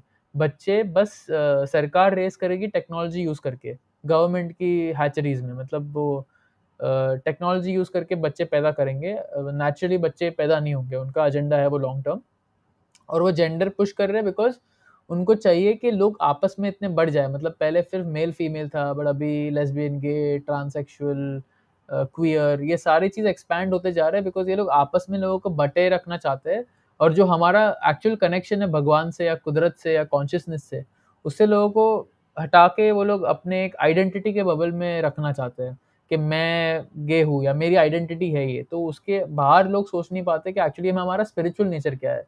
तो ये सारी चीज़ों मतलब देखो हर एक इल्यूमिनाटी का एजेंडा रहता है, उसमें सिर्फ़ एक ही रीज़न नहीं होता है वो पुश कर रहे हैं, मतलब ऑफ़न टाइम्स बहुत सारे अलग-अलग रीज़न होते हैं। फिर 24/7 सर्वेलेंस मतलब आप पे हर टाइम जासूसी होगी, आपकी कुछ चीज़ प्राइवेट नहीं होगी और प्राइवेसी बहुत ही इम्पोर्टेंट है। मतलब आप अगर समझने जाओगे तो प्राइवेसी वो बेसिक चीज़ है जिससे हम हर चीज़ कर पाते हैं। अगर मैं अपने रूम में यहाँ पे मतलब अकेला फ़ील नहीं करूँ या मुझे लग रहा है कि कोई मुझे हमेशा देख रहा है, तो मैं आज़ादी से जी कैसे पाऊँगा? अगर मुझे लग रहा है कि मैं गूगल पे जाके कुछ सर्च कर रहा हूँ बट कोई मुझे हमेशा देख रहा है, तो मैं फ्रीली सर्च भी नहीं कर पाऊँगा। तो हम लोग मतलब क्यों अकेला रहना पसंद करते हैं? हमारे घर में हम क्यों प्राइवेसी पसंद करते हैं? बिकॉज़ वो एक ही जगह है जहाँ पे हम मतलब अपने आप से अपने प्राइवेट में चीज़ें कर सकते हैं, राइट? और हम हमें डिसाइड करने का हक होता है कि हम किसको कितनी इन्फॉर्मेशन दें। अगर मुझे कुछ चीज़ अपने पास रखनी है तो वो मेरा हक है, प्राइवेसी एक फंडामेंटल राइट होता है, राइट? तो वो नहीं चाहते कि प्राइवेसी हो कोई टाइप का, इसके लिए जो टेक्नोलॉजी यूज़ करके इतनी जासूसी बढ़ रही है, वो बढ़ती जाएगी उनके हिसाब से। सीसीटीवीज़ बढ़ते जाएँगे और जो भी टेक्नोलॉजी यूज़ करके इंटरनेट की दुनिया में भी ये लोग सर्वेलेंस रख रहे हैं सोशल मीडिया टेक जायंट्स के थ्रू, वो सब बढ़ते जाएगा। माइक्रो अपार्टमेंट्स होंगे मतलब बहुत ही छोटे अपार्टमेंट बिकॉज़ आपको बोला जाएगा कि आप लोग बड़े घर में रह नहीं सकते बिकॉज़ अगर आप बड़े घर में रहोगे तो फिर धरती तबाह हो जाएगी बिकॉज़ आपका एनर्जी एक्सपेंडिचर बहुत ज़्यादा है। और जैसे मैंने बोला वो टेक्नोक्रेसी के टाइम पे ये लोग क्या करेंगे कि बेसिकली जो भी कोल है या जो मतलब नेचुरल रिसोर्सेज है जिससे हमें एनर्जी मिलती है अभी कोल पावर्ड तो कोल को और मतलब उसको पूरा फेज आउट करना चाहते हैं और उसके बदले में सोलर विंड ये सारे ऑल्टरनेटिव्स रिन्यूएबल बोल सकते हो आप उसको लाना चाहते हैं और नॉन रिन्यूएबल्स को पूरी तरीके से फेज आउट करना चाहते हैं फॉसिल फ्यूल्स बोलते हैं इसको पेट्रोल डीजल ये सब चीज़ पूरी तरीके से फेज आउट करना चाहते हैं ये लोग इसका मैं आपको रीज़न बोलता हूँ क्यों बिकॉज़ जो रिन्यूएबल्स है मतलब सोलर, विंड ये सब चीज़ें पहली बात तो इतनी सस्टेनेबल नहीं है जितना लोग सोचते हैं बिकॉज़ ये बहुत ज़्यादा पॉल्यूशन पैदा करती है, सोलर पैनल्स को डिग्रेड होने के लिए बहुत सारा टाइम लगता है। वो सब चीज़ पे रिसर्च तो है, बट ये समझना ज़रूरी है कि जो कोल और नेचुरल रिसोर्सेज़ है, जो एनर्जी अभी अभी हमें देते हैं, वो बहुत क्वांटिटी में बहुत ज़्यादा है और वो अगर हम यूज़ करेंगे तो बहुत सारे लोग पॉवर्टी से, गरीबी से बाहर निकल सकते हैं। बट उनको वो फ़ेज़ आउट करना है, उनको चाहिए कि दुनिया में लिमिटेड एनर्जी हो बहुत, ठीक है? तो वो फिर लिमिटेड एनर्जी जब रहेगा, तो मैं जैसे बोल रहा था फ्यूचर में वो पूरी तरीके इसको ओन करेंगे, वो ही काबू करेंगे इस पे और फिर ये लोग आपको बोलेंगे कि आपका महीने में आपको आपका जो एक्सपेंडिचर है, जो आपको क्रेडिट दिया जाएगा वो टाइम पे, वो एक यूनिवर्सल बेसिक इनकम के फॉर्म में होगा। यूनिवर्सल बेसिक इनकम समझने जाओ आप तो आप सोचो कि आप वो टाइम पे दुनिया जी रहे हो और आपको बस मतलब महीने में 1000 क्रेडिट दिए जाते हैं और फिर सभी चीज़ें एनर्जी में मतलब मेजर होगी। आपको 1000 एनर्जी क्रेडिट मिले तो अगर आप गाड़ी लेके किधर जा रहे हो तो उसमें मे बी 50 क्रेडिट कट गए आपके। अगर आप किधर मतलब कुछ खाना ले रहे हो तो उसमें आपके 100 क्रेडिट कट गए। आपके घर की इलेक्ट्रिसिटी बिल करने के लिए 200 क्रेडिट कट गए।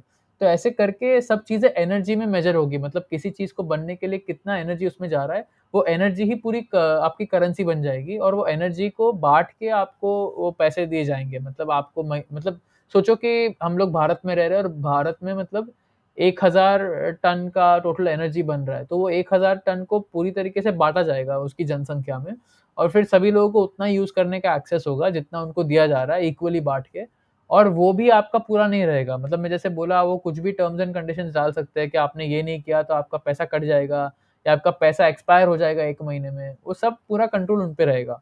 तो ये टाइप की दुनिया ये लोग क्रिएट करना चाहते हैं और मैंने पहले ही बोला फ्री मार्केट खत्म हो जाएगा मतलब जो हम खरीद-बेच कर रहे हैं, आप दुकान में जाके कुछ चीज़ ले रहे हो, वैसे नहीं होगी, सब चीज़ आप रेंट करोगे, ठीक है? मतलब आपकी कोई ओनरशिप नहीं रहेगी मतलब ये जो लैपटॉप पे अभी मैं स्ट्रीम कर रहा हूँ या मेरा घर हो गया, ये सब मेरा चीज़ नहीं है, ये मैं किसी से रेंट कर रहा हूँ। तो किससे रेंट कर रहा हूँ? जो दुनिया के ओनर्स हैं, जो ये सब चीज़ें ओन करेंगे हमारे बिहाफ़ पे, उससे वो लोग हमें देंगे ये चीज़ और हम सब रेंट करेंगे। तो हमारी चीज़ कोई ओनरशिप नहीं रहेगी किसी भी चीज़ पे।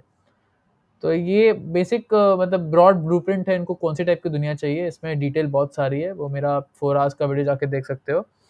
और मैंने इस पे भी पहले बात की है कि यहाँ पे कौन लोग हैं जो ये एजेंडा को पुश करने में इन ग्लोबलिस्ट की इल्यूमिनाटी की मदद कर रहे हैं। उसमें नंदन निलेकानी, अज़ीज़ प्रेमजी मुकेश अंबानी है, आनंद महिंद्रा है, रतन टाटा है, ऐसे बहुत सारे प्लेयर्स हैं, पूनावालाज़ है। तो उसपे भी मैंने डिटेल में वीडियोज़ किए हैं।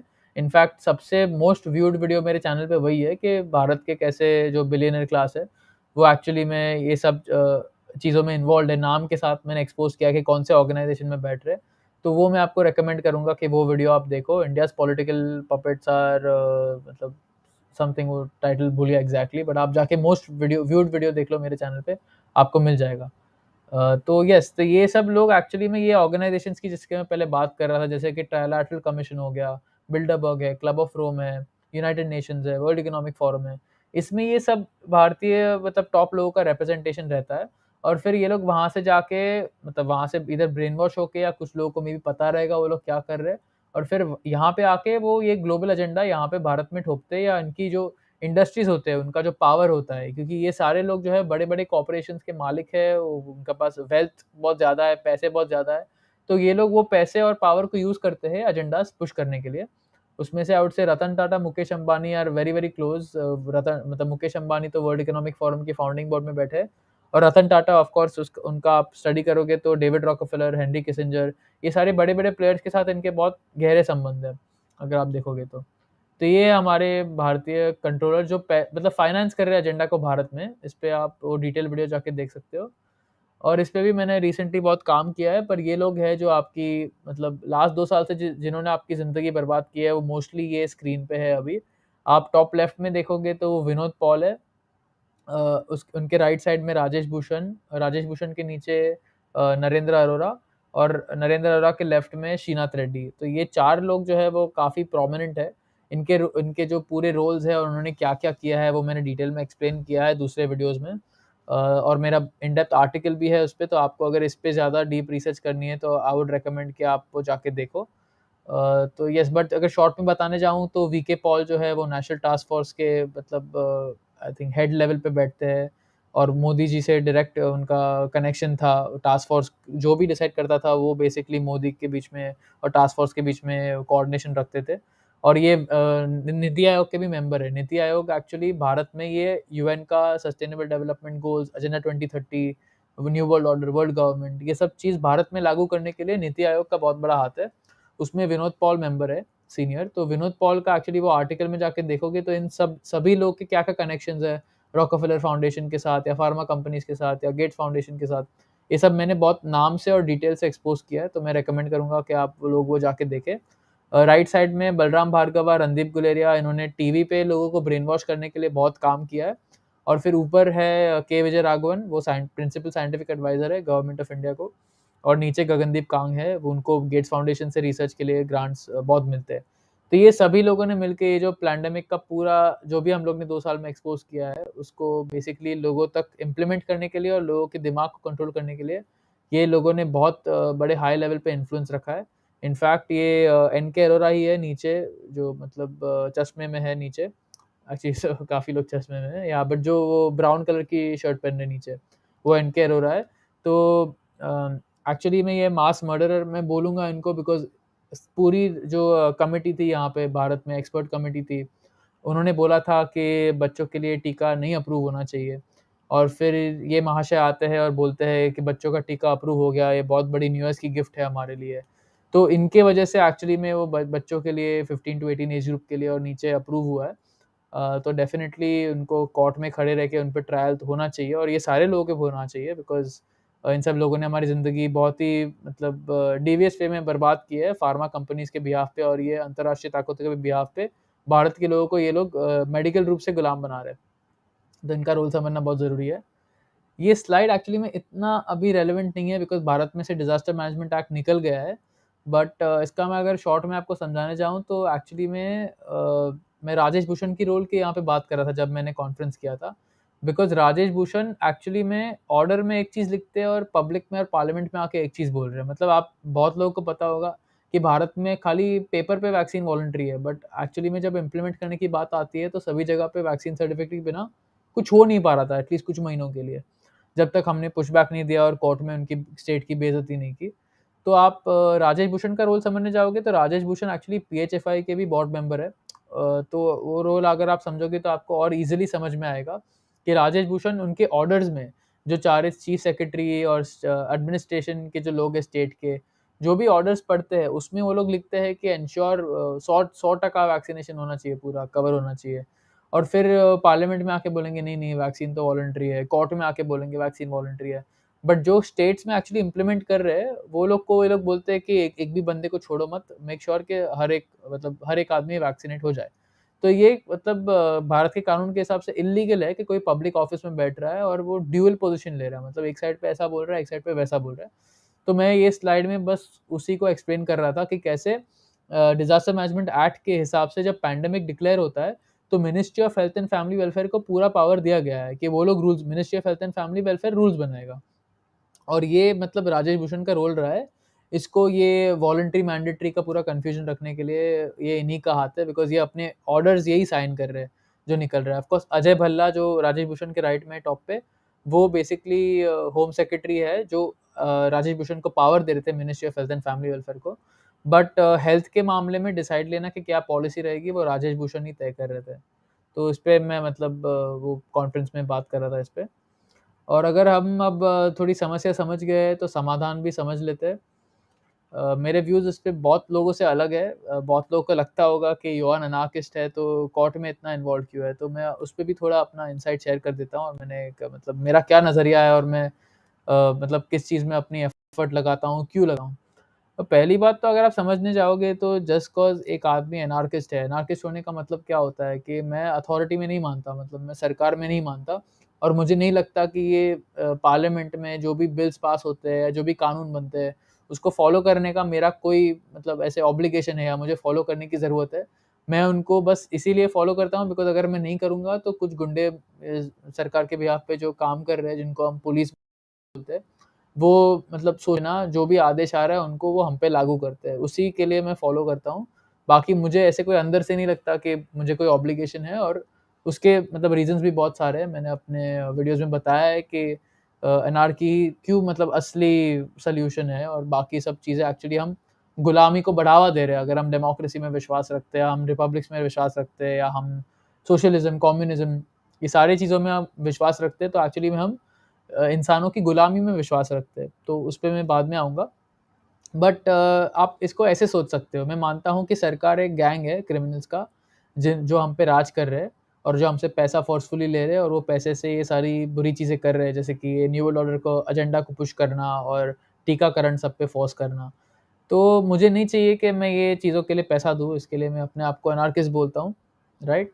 बट इसको आप अगर थोड़े डिटेल में समझने जाओगे तो जस्ट बिकॉज़ मुझ पे कोई राज कर रहा है, इसका मतलब ये नहीं है कि अगर मैं वोट करूँगा या अगर मैं सरकार की जुडिशरी के पास जाऊँगा तो मैं एनार्किस्ट नहीं हूँ। आप ऐसे सोच सकते हो कि अगर मुझे किसी गैंग ने कैप्चर किया है और अगर वो गैंग वाले आके मुझे पूछते हैं कि योहान आप आपसे मैं 20% पैसा चोरी करूँ या आपसे मैं 30% लूँ?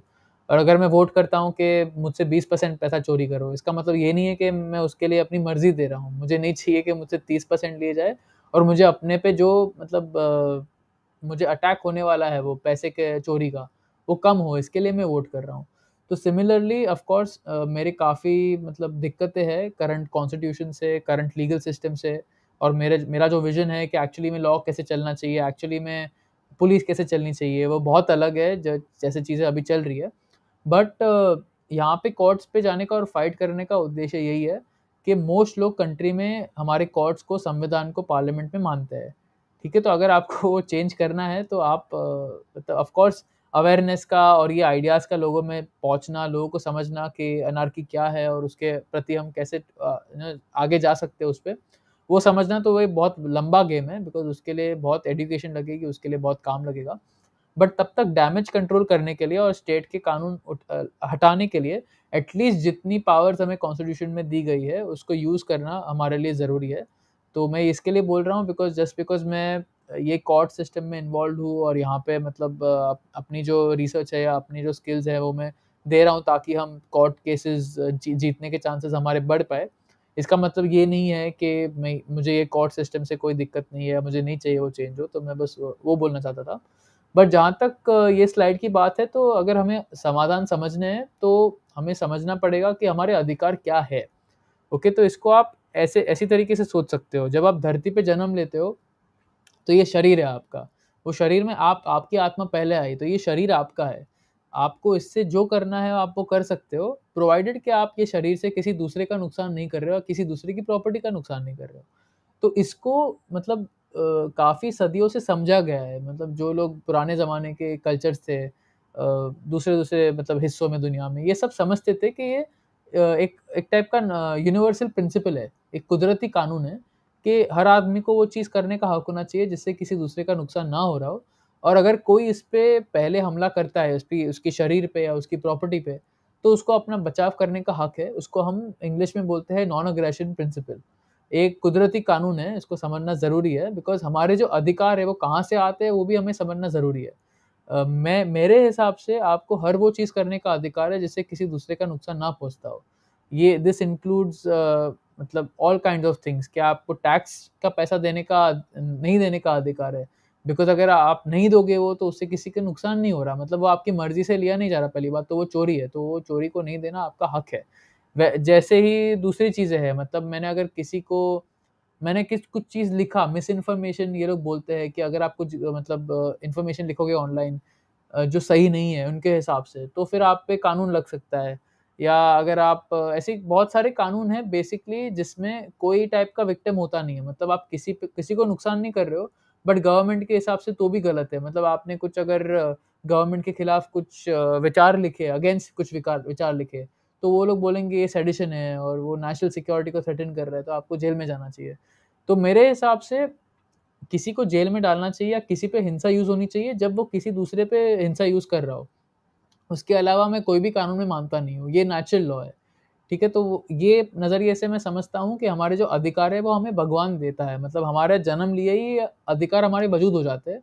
और ये जो सरकारें थी उनको जब बनाया भी गया था, तो उनको बनाया गया था ताकि ये अधिकारों की रक्षा करे, ठीक है? Just because the Ambedkar ji ने या कोई भी जो जिन लोगों ने भी दुनिया के कॉन्स्टिट्यूशन बनाए हैं, उन लोगों ने हमें हमारे अधिकार नहीं दिए, वो अधिकार हमारे पास हमेशा से थे। उन लोगों ने अधिकारों को बस एक किताब में लिखा और फिर उन्हें लगा था कि हम लोग एक सरकार को जन्म देंगे, जो सरकार हमारी बचाव करेगी, अधिकारों की रक्षा करेगी। और आज हम देख रहे हैं कि सरकारें ही अधिकारों का सबसे बड़ा दुश्मन बन गई है, बिकॉज़ यही हमारे अधिकार कॉन्स्टेंटली हमसे छीनते जा रहे हैं। हर एक लेवल पे हमारे अधिकार आज और जो फ्रीडम है, आज़ादी है, वो हर एक लेवल पे तबाह हो रही है, डिस्ट्रॉय हो रही है। मतलब ह्यूमन जो गुलामी है, वो बढ़ती ही जा रही है। ठीक है? तो ये नेचुरल लॉ को समझना ज़रूरी है, इस पे मैं फ्यूचर में वीडियोज़ करूँगा। सेल्फ ओनरशिप मतलब हर आदमी अपनी शरीर को ओन करता है और उसको जो भी करना है अपने शरीर के साथ, चाहे वो बुरी चीज़ ही क्यों ना हो, मतलब उसको कितने भी गंदे ड्रग्स करने हो अपने शरीर में, चाहे जब तक वो किसी दूसरे का नुकसान नहीं पहुँचाता हो, उसको सुसाइड करना है, उसको हेलमेट नहीं पहनना है, ये सब चीज़ें एक आदमी का हक है, बिकॉज़ वो शरीर उसका है, वो सरकार का मतलब सरकार मेरे बॉडी को ओन नहीं करती कि सरकार मुझे बोलेगी कि आपकी रक्षा के लिए आप हेलमेट पहनो, आपकी रक्षा के लिए आप वैक्सीन लगाओ। तो वो हर आदमी की जो सेल्फ ओनरशिप होती है, उसको इज़्ज़त देना बहुत ज़रूरी है।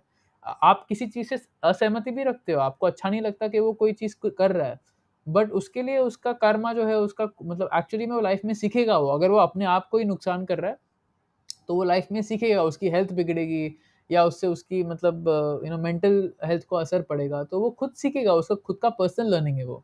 जब तक वो किसी दूसरे को फिज़िकली नुकसान नहीं पहुँचा रहा, तो उसको अकेला छोड़ना चाहिए। और वो सरकारी कानून जो है, वो उसका पूरा उल्लंघन करते हैं, बिकॉज़ सरकार ने इतने सारे कानून पास किए हैं, जो एक्चुअली में लोगों को फाइन करते हैं या जेल में डालते हैं, जब उन्होंने किसी दूसरे का कुछ बिगाड़ा ही नहीं है। ठीक है? तो इसके आप बहुत सारे उदाहरण आप सोच सकते हो। कंसेंट उसका चौथा पार्ट है कि हर एक चीज़ जो होती है वो हमारी मर्ज़ी से होनी चाहिए लाइफ़ में। मतलब अगर मुझे चाहिए कि मुझे अपने आप का बचाव करना है, तो मुझसे पैसा फ़ोर्सफुली लेके एक ही पुलिस में जाना नहीं चाहिए। मेरे हिसाब से हर चीज़ में कॉम्पिटिशन होना चाहिए।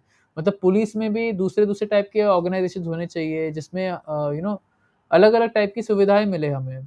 अलग-अलग एक्सपीरियंस के लोग वो ऑर्गनाइज़ेशंस को बनाएँ। मतलब आप सोच सकते हो कि एक कंपनी आ गई जो अच्छा डिफेंस प्रोवाइड कर रही है या एक कंपनी है जो सस्ता डिफेंस प्रोवाइड कर रही है, पर इतनी अच्छी नहीं है। तो कोई आदमी अगर उसके लिए पैसा नहीं दे सकता तो वो कंपनी चूज़ करेगा। तो ऐसे चीज़ में हर चीज़ में कॉम्पिटिशन होना चाहिए, रास्तों के मार्केट में कॉम्पिटिशन होना चाहिए, कोर्ट्स में कॉम्पिटिशन होना चाहिए। इस पे भी मैं फ्यूचर में कंटेंट करूँगा कि लीगल सिस्टम एनार्की सोसाइटी में लीगल सिस्टम कैसे चलेगा और कैसे पास्ट में भी चला है। तो ये समाधान की तरफ जाने के लिए हमें हमारे विचारों को बराबर से समझना बहुत ज़रूरी है। सभी इंटरैक्शन वॉलंटरी होनी चाहिए, मतलब हर चीज़ आपकी मर्ज़ी से होनी चाहिए।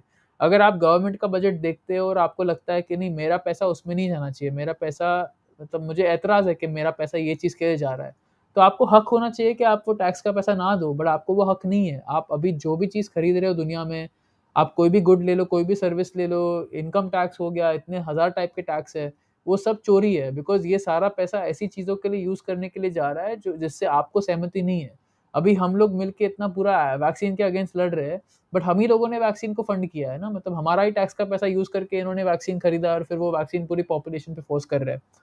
तो आप लोग समझोगे तो गांधी जी ने बहुत ही पहले एक सॉल्ट टैक्स का रिवोल्ट किया था, दांडी मार्च किया था, जहाँ पे उन्हें अंग्रेज़ों को ये सॉल्ट का टैक्स देना नहीं था, ठीक है? वो उनका फॉर्म ऑफ सिविल डिसोबीडियंस था।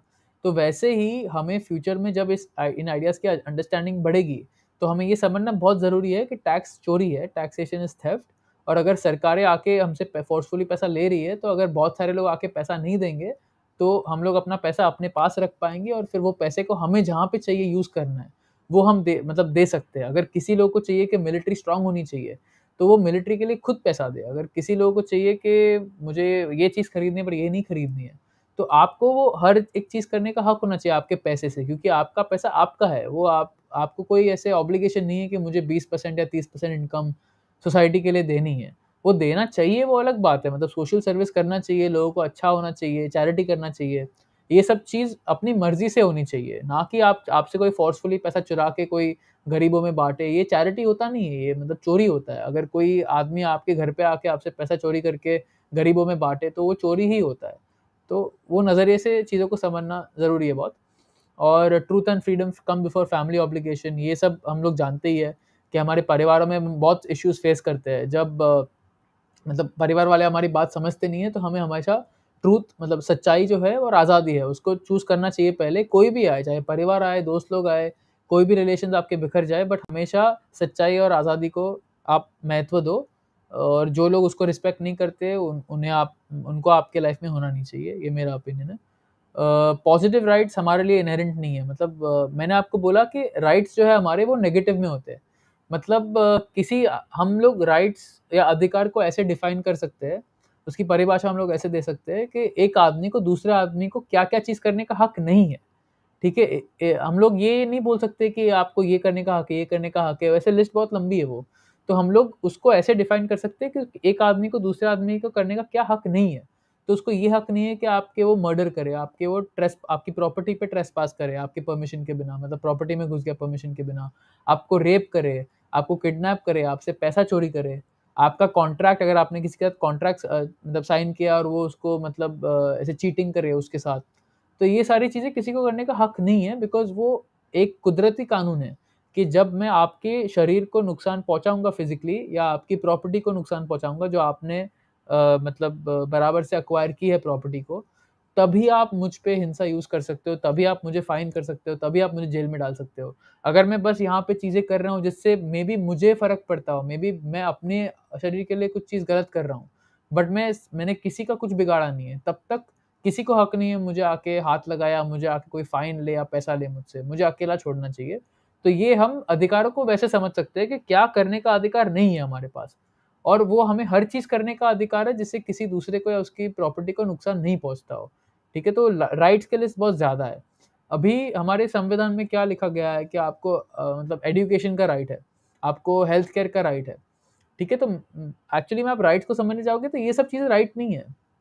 ठीक है, मतलब इस इन सब चीज़ों पे किसी का अधिकार होता नहीं है। जस्ट बिकॉज़ आपने धरती पे जन्म लिया, इसका मतलब ये नहीं है कि कुछ लोगों को आपके लिए काम करके हेल्थ केयर प्रोवाइड करना चाहिए, आपको मतलब एजुकेशन देनी चाहिए, ठीक है? वो आपका हक नहीं है वो। मतलब अगर आप पैसा कमाते हो, आप कुछ करते हो सोसाइटी के लिए और आप वो हासिल करते हो तो अलग बात है। बट किसी से पैसा चोरी नहीं होना चाहिए वो हक को फुलफ़िल करने के लिए। मतलब जैसे हमारा सारा टैक्स का पैसा अभी जा रहा है और फिर ये लोग आधा तो करप्शन करते हैं, बाकी का गरीबों में बाँटते हैं, वो अलग बात है। जो भी करते हैं मतलब उस पे भी डिटेल में हम लोग बात कर सकते हैं कि काफ़ी सारे सोशल प्रोग्राम्स जो है वो कैसे फेलियर है। बट ये अधिकार होते नहीं है एक्चुअली। तो वो सोशलिस्ट लोग और कम्युनिस्ट लोग जो मानते हैं कि हमने दुनिया में जन्म लिया तो ये चीज़ का अधिकार है हमको, हमारे लिए हेल्थ केयर होनी चाहिए या एजुकेशन होना चाहिए, ये सब एक्चुअली अधिकार नहीं है। अधिकार आपके वही होते हैं जब आप कोई चीज़ कर रहे हो जिससे किसी दूसरे का नुकसान ना पहुँचता हो। अगर किसी से चोरी करना पड़े आपको हेल्थ केयर देने के लिए, मतलब टैक्स करना पड़े कोई लोगों को आपको हेल्थ केयर देने के लिए, आपको मेडिकल एक्सपेंसेस कवर करने के लिए, तो वो चोरी होता है, तो वो किसी का अधिकार होता नहीं है। और संविधान में ये भी बात समझना ज़रूरी है कि संविधान में हमारे जो फंडामेंटल राइट्स है, उसमें शरीर स्वतंत्रता की बात की गई है, उसमें प्रॉपर्टी राइट्स की बात की गई है। बट मैं बोल रहा हूँ कि संविधान में दिक्कत है कि ये जो अधिकार है उनको कंडीशनल रखा गया है। मतलब आपके अधिकार रहेंगे ओनली इफ ये X Y Z condition meet होती है।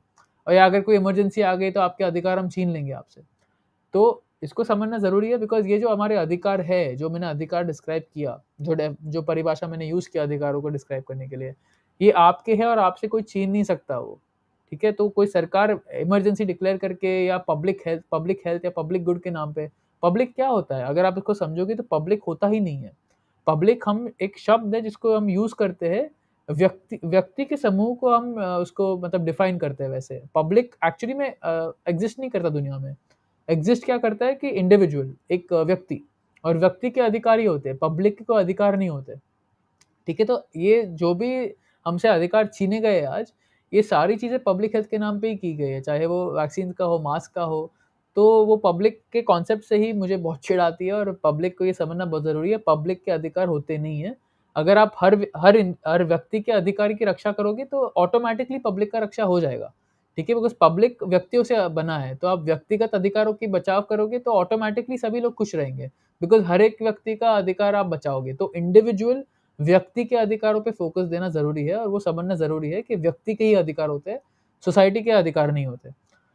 यस, तो ये मतलब मेरे विचार है कि हमारे संविधान में दिक्कत है, और डेफ़िनिटली मेरे हिसाब से संविधान ये नॉन एग्रेशन प्रिंसिपल है और नेचुरल लॉ होना चाहिए। मतलब नेचुरल लॉ दुनिया का संविधान है। हमें ये संविधान बनाने की ज़रूरत नहीं है जहाँ पे आदमी आके डिसाइड कर रहा है कि क्या सही है, क्या गलत है।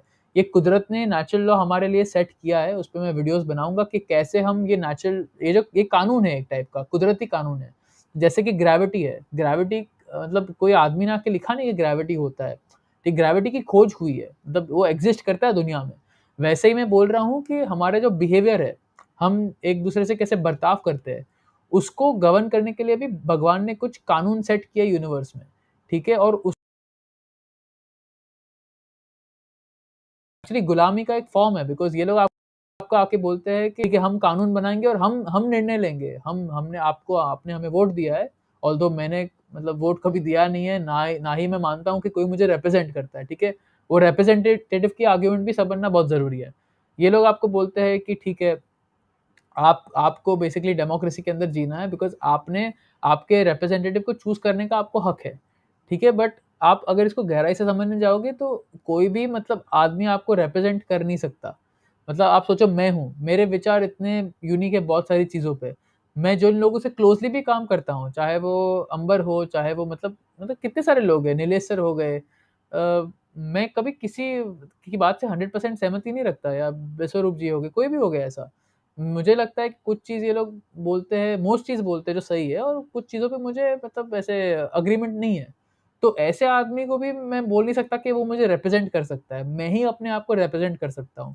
और इसलिए ये रिप्रेजेंटेटिव का कॉन्सेप्ट ही गलत है पूरा। ये सोचना कि मोदी या मतलब जो पार्लियामेंट में जो मेजॉरिटी है, वो पूरे देश को 135 करोड़ लोगों को रिप्रेज़ेंट कर सकती है।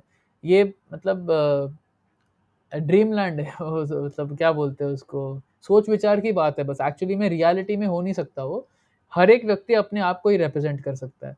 तो इसके लिए मुझे दिक्कत है, बिकॉज़ हमारा जो संविधान है, उसके लिए किसी का कोई कंसेंट लिया नहीं गया। मतलब हमसे कोई कॉन्ट्रैक्ट साइन नहीं किया गया था कि हमें ये संविधान में मानना है।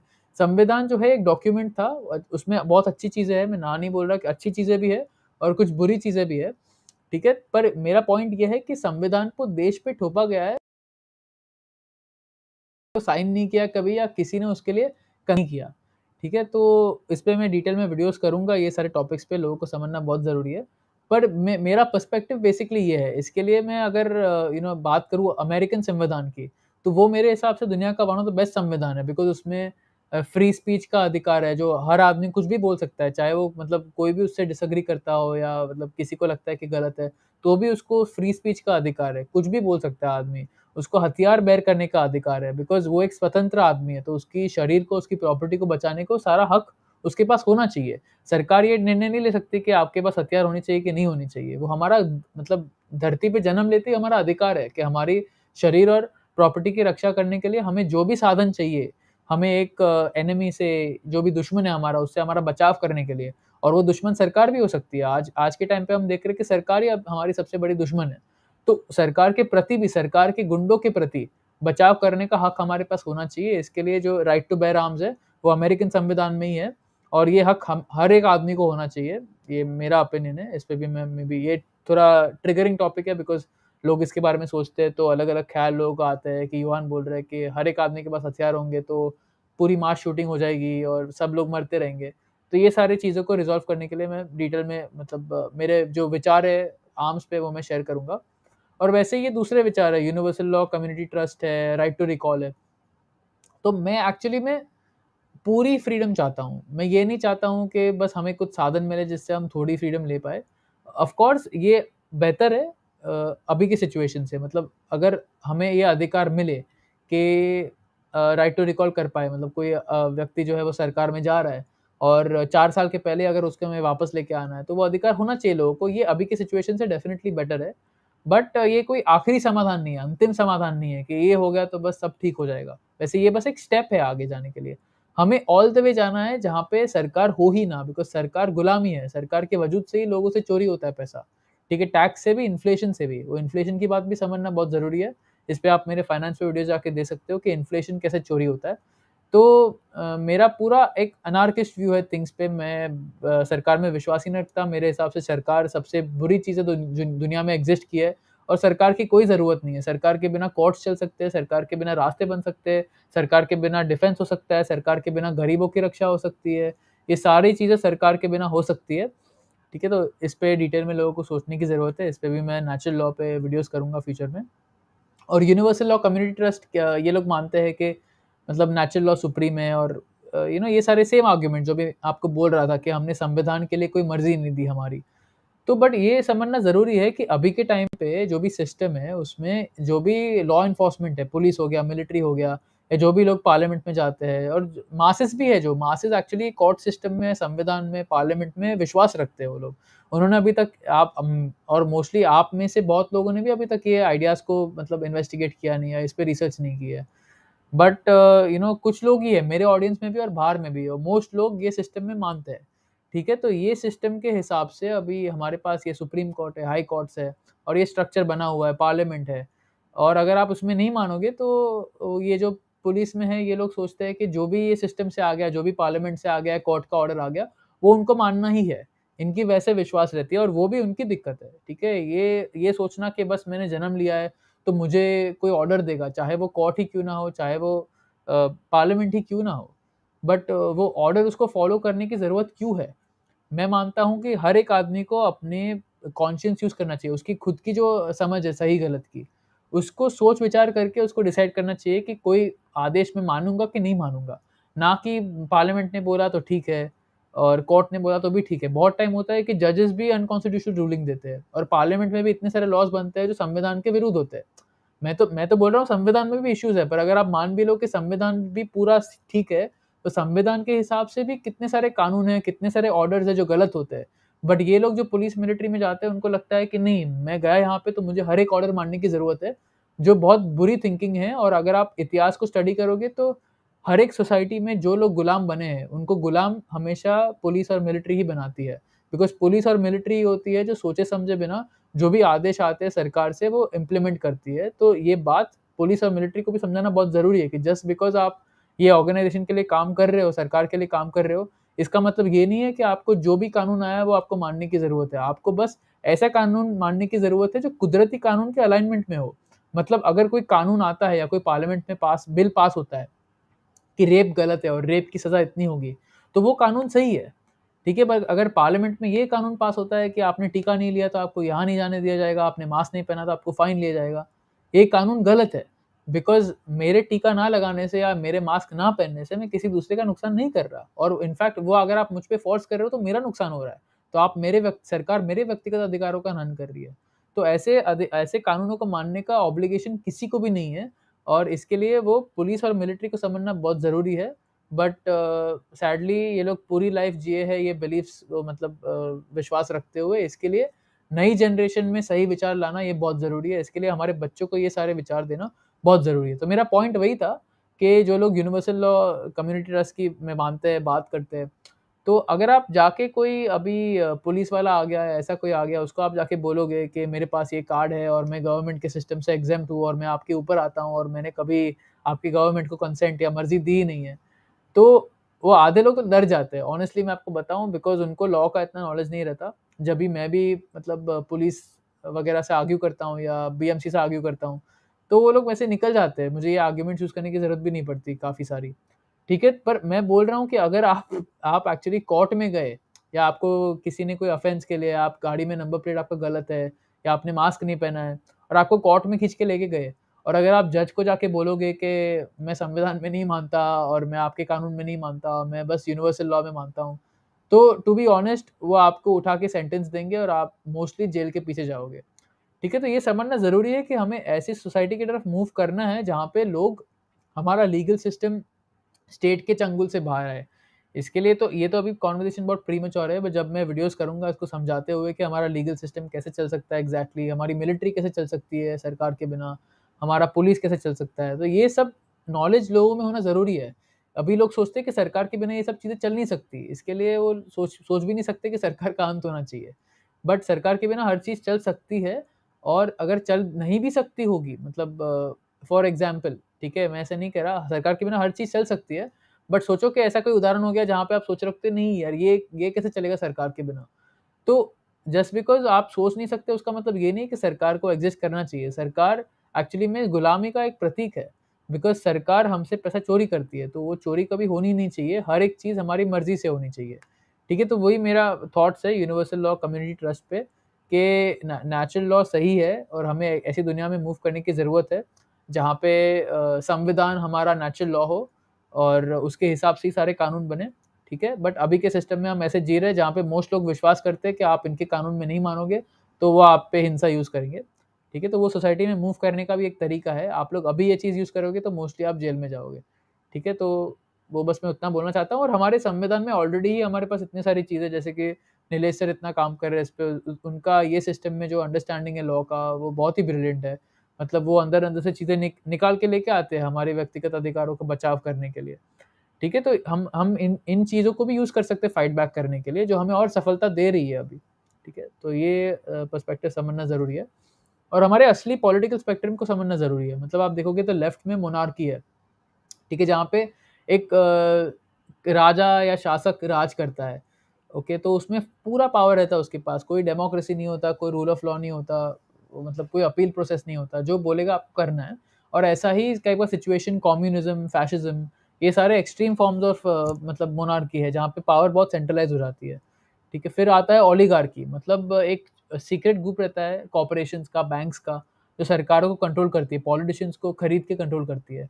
वो टाइप के सिस्टम में हम अभी जी रहे हैं, जहाँ पे पॉलिटिशियन कुछ निर्णय नहीं ले रहे, बट पॉलिटिशियन के पीछे जो लोग हैं मतलब जो बड़े कॉर्पोरेशंस हैं, मेगा कॉर्पोरेशंस हैं वगैरह, तो वो लोग निर्णय ले रहे हैं एक्चुअली। फिर डेमोक्रेसी आता है। डेमोक्रेसी मेरे हिसाब से सबसे यू कैन से कि इम्प्रूवमेंट्स हुए ऑफ कोर्स जब से संविधान आया है, जब जो हमारे पूर्वजों ने हमारे लिए सैक्रिफाइसेस दी थी। डेफिनिटली हमारे जो अधिकार है, हमारा स्टैंडर्ड ऑफ लिविंग है, ये सब इम्प्रूव हुआ है। बट इसका मतलब ये नहीं है कि हमें पूरी आज़ादी मिली है। हमें और भी आगे जाने की ज़रूरत है और डेमोक्रेसी से भी और आगे जाने की ज़रूरत है, बिकॉज़ डेमोक्रेसी भी ऑलरेडी बहुत बुरी चीज़ है। ठीक है? फिर Republic, rule of law, constitution, छोटी गवर्नमेंट, छोटी सरकार, हमारा मनी सप्लाई स्ट्रॉन्ग होना चाहिए। ये सारी चीज़ें लिबर्टेरियंस मानते हैं। छोटी गवर्नमेंट होना वैसे तो अमेरिका का जब गठन हुआ था तो ये लोग वैसे विचारों में मानते थे और अनार्की मतलब कोई सरकार हो ही ना, एब्सोल्यूट फ्रीडम हो व्यक्ति की और वो हमारा गोल होना चाहिए कि हम इसके प्रति मूव करें बिकॉज़ जब ये सोसाइटी होगी तभी गुलामी खत्म होगी। जब तक सरकार एग्ज़िस्ट करती है तब तक गुलामी चलती रहेगी। और इसका एक मतलब थोड़ा और एक पॉलिटिकल स्पेक्ट्रम में 2 चीज़ ऐड की है यहाँ पे, राइट साइड में मोनार्की के आगे इल्यूमिनिज़्म है, जहाँ पे इल्यूमिनाटी राज कर रही है, सीक्रेट जो कंट्रोलर्स हैं हमारे। और लेफ्ट हैंड साइड में अनार्की के आगे भी एक और स्टेप है जो है गनोसिस, मतलब स्पिरिचुअल मोक्ष। जब हमें हमारे असली नेचर के बारे में समझ आ गया, हमारे खुद के बॉडी के बारे में, खुद की सोल के बारे में, जो दुनिया है हमारी वो कैसे चलती है, तो इससे हमें मोक्ष मिल सकता है, मतलब एक टाइप का स्पिरिचुअल फ्रीडम मिल सकता है। और वो अनार्की से भी ऊपर होता है, राइट? अनार्की बस मीन्स के दुनिया में शासक या रूलर नहीं होना चाहिए। इसका मतलब ये नहीं है कि रूल्स नहीं होने चाहिए, रूल्स होंगे अनार्की सोसाइटी में, बट नोसिस जो है वो उसके भी और ऊपर है कि हमें स्पिरिचुअल फ्रीडम भी होनी चाहिए, स्पिरिचुअल आज़ादी। जब हम मौत से ही डरना बंद कर दें, तो क्योंकि हम हमारा स्पिरिचुअल नेचर समझते हैं, वो फुल आज़ादी होती है। और एंडिंग में मैं यही बोलना चाहूँगा कि हमें डिवाइड एंड कॉन्कर को अवॉइड करना चाहिए। मतलब ये एलीट जो है ये एजेंडाज़ इम्प्लीमेंट करने के लिए हमें आपस में बँटे रखते हैं, ठीक है? तो ये काफ़ी सारे डिबेट्स हैं, मतलब आप अगर मेन स्ट्रीम बाहर की दुनिया में देखोगे तो मोस्ट लोग हिंदू मुस्लिम पे झगड़ते हैं, बीजेपी कांग्रेस में झगड़ते हैं। तो वो तो हम जानते ही है कि ये सारी चीज़ों से कभी समाधान निकल के आने नहीं वाला, बिकॉज़ ये सब मतलब फ़ॉल्स ऑपोज़िशन है। मतलब एक साइड पोर्ट्रे करता है कि हमारे पास सारे जवाब है, बट उनके पास एक्चुअली में समाधान रहता नहीं है, वो कंट्रोल का ही एक मैकेनिज़्म होता है। तो वैसे ही हमारे मूवमेंट में भी हम ऐसी चीज़ देख सकते हैं कि वो शाकाहारी होना चाहिए या मांसाहारी होना चाहिए, धरती चपटी है या गोल है या जर्म थ्योरी है, टेरेन थ्योरी है। ठीक है, तो मेरा स्टैंड इस पे पूरा अलग है, मतलब इसके लिए मुझे काफ़ी लोग सोचते हैं कंट्रोल ऑपोज़िशन है, बिकॉज़ मैं उनके विचारों से सहमति नहीं रखता यार, बट मैंने बहुत रिसर्च करके अपनी ये विचारों को अर्न किया है, और आपने प्रोबेबली जो भी लोग ऐसा बोलते हैं, आप जितनी मेरी रिसर्च है उसकी 5% रिसर्च भी आपने की नहीं होगी, क्योंकि आप बस ये लास्ट 1-2 साल में जगे हुए हो। बट येस, मैं मांस खाता हूँ, मुझे लगता है कि धरती गोल है, मुझे नहीं लगता कि धरती चपटी है। और मैं टेरेन थ्योरी में भी पूरी तरीके से मानता नहीं हूँ। मेरे हिसाब से जर्म्स भी रहते हैं, वायरसेस भी रहते हैं, बैक्टीरिया रहता है, फंगाई रहता है, पैरासाइट रहता है, मोल्ड रहता है। ये सारे माइक्रो ऑर्गेनिज़्म जो है, जो अगर हमारी टेरेन, जो हमारी शरीर है, वो अगर कोई कारण से वीक होती है, तब ये जो बैक्टीरिया, वायरस ये सब रहते हैं, वो बॉडी को नुकसान कर सकते हैं। ये मैं दोनों चीज़ में मानता हूँ, जर्म थ्योरी में भी मानता हूँ, टेरेन थ्योरी में भी मानता हूँ, दोनों का महत्व है। ठीक है, तो मैं इतना बोलना चाहूँगा लोगों को कि जस्ट बिकॉज़ कोई आपके विचारों से सहमति नहीं रखता पूरी तरीके से, और वो यूज़ करके बोलना कि नहीं, ये मतलब मेरे विचारों में मानता नहीं है, ये बोलता नहीं है कि वायरस एक्ज़िस्ट नहीं करता है, इसको लगता है कि वायरस है, तो ये कंट्रोल ऑपोज़िशन है। ये सब बच्चे जैसी थिंकिंग है। मतलब अगर आपको मेरी आर्ग्यूमेंट को तोड़ना है, तो आप मेरी जो रीज़निंग है, मेरे जो तथ्य है, मेरे फैक्ट्स है, उसको चैलेंज करो आप। ना कि नहीं, ये नहीं मानता जो मैं नहीं मानता, तो ये कंट्रोल ऑपोज़िशन हो गया। वैसे तो मेरे लिए भी बोलना बहुत आसान है कि आप लोग अगर ये चपटी धरती में मानते हो, तो आप लोग टाइम बर्बाद कर रहे हो, आप लोग कंट्रोल ऑपोज़िशन हो। आप लोग टेरेन थ्योरी में मानते हो, उसकी वजह से बहुत लोगों की हेल्थ की नुकसान हो रहा है, बिकॉज़ लोग फिर मानना बंद कर देंगे कि वायरस, बैक्टीरिया से कुछ हो सकता है, और एक्चुअली में कुछ हो रहा है बॉडी के अंदर। वो लोग सोचते हैं कि नहीं, वायरस, बैक्टीरिया तो होता ही नहीं है। तो मैं भी आपको कंट्रोल ऑपोज़िशन बोल सकता हूँ वैसे, बट मैं बच्चा नहीं हूँ। मतलब वो आप जब ये 1-2 साल जो आपने लगाए हैं कंस्पिरेसीज़ के बारे में सोचने के लिए, आपको लास्ट ईयर में मोस्टली पता चला है। मैं सबसे बात नहीं कर रहा, बट मैं बात कर रहा हूँ ऐसे लोगों से जो वैसे विचार रखते हैं, जो कोई भी छोटी स असहमति हुई है, बोल देंगे कि कंट्रोल ऑपोज़िशन है वगैरह। तो ये समझना ज़रूरी है कि मैं भी ऐसा हुआ करता था एक टाइम पे, ठीक है? जब मेरी 7 साल पहले जर्नी शुरू हुई थी, तब मैं इतना डर गया था दुनिया से, क्योंकि मैंने पूरी मतलब लाइफ़ में कभी सोचा नहीं था कि ऐसी सब चीज़ें हो रही है। बट जब मुझे पता चला था, तो मैं मतलब हर चीज़ को डाउट करता था। मतलब ऑनलाइन भी जो इन्फ्लुएंसर्स थे उनको डाउट करता था। किसी चीज़ पे ट्रस्ट नहीं रहा, परिवार पे नहीं, दोस्तों पे नहीं, किसी चीज़ पे नहीं। तो वो फ़ेज़ होता है लाइफ़ में, जब भी हम लोग ये इतने बड़े लेवल के प्लॉट समझते हैं, तो दुनिया हिल जाती है थोड़ी। और मैं समझता हूँ कि क मोस्ट लोग जो है, जो अभी इन सब मुद्दों में घुसे हैं, ये लास्ट 1-2 साल में ही जगे हैं। तो ये टाइम पे वो पैरानॉइड टाइप की टेंडेंसी होना, हर चीज़ पे डाउट करना, हर आदमी को समझना कि वो कुछ मतलब षड्यंत्र कर रहा है।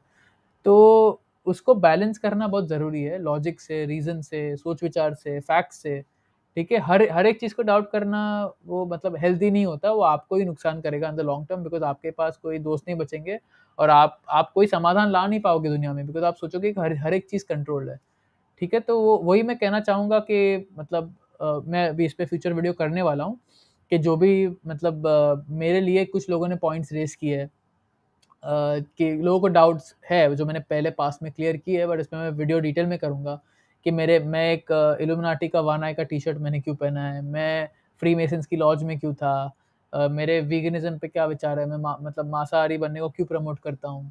तो ये सब चीज़ों पे मैं डिटेल में चर्चा करूँगा, बट वो मैं ये टी-शर्ट के बारे में कमेंट देना चाहता हूँ कि अगर आप ये टी-शर्ट को एक्चुअली बराबर से जाके देखोगे, तो लेफ्ट, राइट और नीचे ट्रूथ, लव एंड फ्रीडम लिखा है। ठीक है? और वो लेफ्ट राइट में जो लड़की है, उसकी आँख के नीचे लिखा है, we will not be deceived any more. मतलब हम इल्यूमिनाटी से डिसीव नहीं होंगे। और जो वन आई, एक आँख का सिंबल है, उसको भी समझना ज़रूरी है कि वो हर टाइम नेगेटिव नहीं होता। सिंबल्स में हमेशा पॉजिटिव नेगेटिव पोलैरिटी होती है। वो एक्चुअली में वन आई का सिंबल मतलब पिछले की दुनिया में, मतलब पास्ट एंशिएंट हिस्ट्री में काफ़ी पूर्वज लोग यूज़ करते थे भगवान को डिपिक्ट करने के लिए, कि भगवान ऑल सीइंग है, मतलब भगवान हमेशा हर जगह रहता है। ठीक है? तो उसका सिम्बोलिज़्म वैसे था कि गॉड, यूनिवर्सल क्रिएटर, वो उनको वाना ऐसे डिपिक्ट किया जाता था कि भगवान हर चीज़ देख रहा है, भगवान हमेशा हमारे साथ है। इसके लिए वाना का सिम्बोलिज़्म एक्चुअली पहले भगवान के लिए यूज़ होता था, और फिर ये इल्यूमिनाटी वालों ने आके उसको हाइजैक कर दिया, बिकॉज़ इनको लगता है कि ये लोग भगवान हैं। ठीक है? तो उसका रीज़निंग वो है, तो जस्ट बिकॉज़ मैं वान आई वाला सिंबल पहन रहा हूँ, उसका मतलब ये नहीं है कि मैं इल्यूमिनाटी को एंडोर्समेंट दे रहा हूँ। और सिम्बोलिज़्म के बारे में भी लोगों को इतनी डीप नॉलेज नहीं है, तो मैं समझता हूँ ये चीज़ें, ना नहीं बोल रहा। बट वही है कि अगर आपको किसी पे डाउट है, मतलब मैं ये भी समझाना चाहता हूँ कि अगर आपने किसी को कोई सिंबल फ्लैश करते हुए देख लिया, मतलब कल को चलो कोई सेलिब्रिटी आ गया, उसने ऐसे एक आँख फ्लैश कर दी या वन आई का सिंबल पहना है, उसका मतलब ये नहीं है कि वो ऑटोमैटिकली बुरा इंसान बन गया या वो कोई षड्यंत्र में इन्वॉल्व्ड है।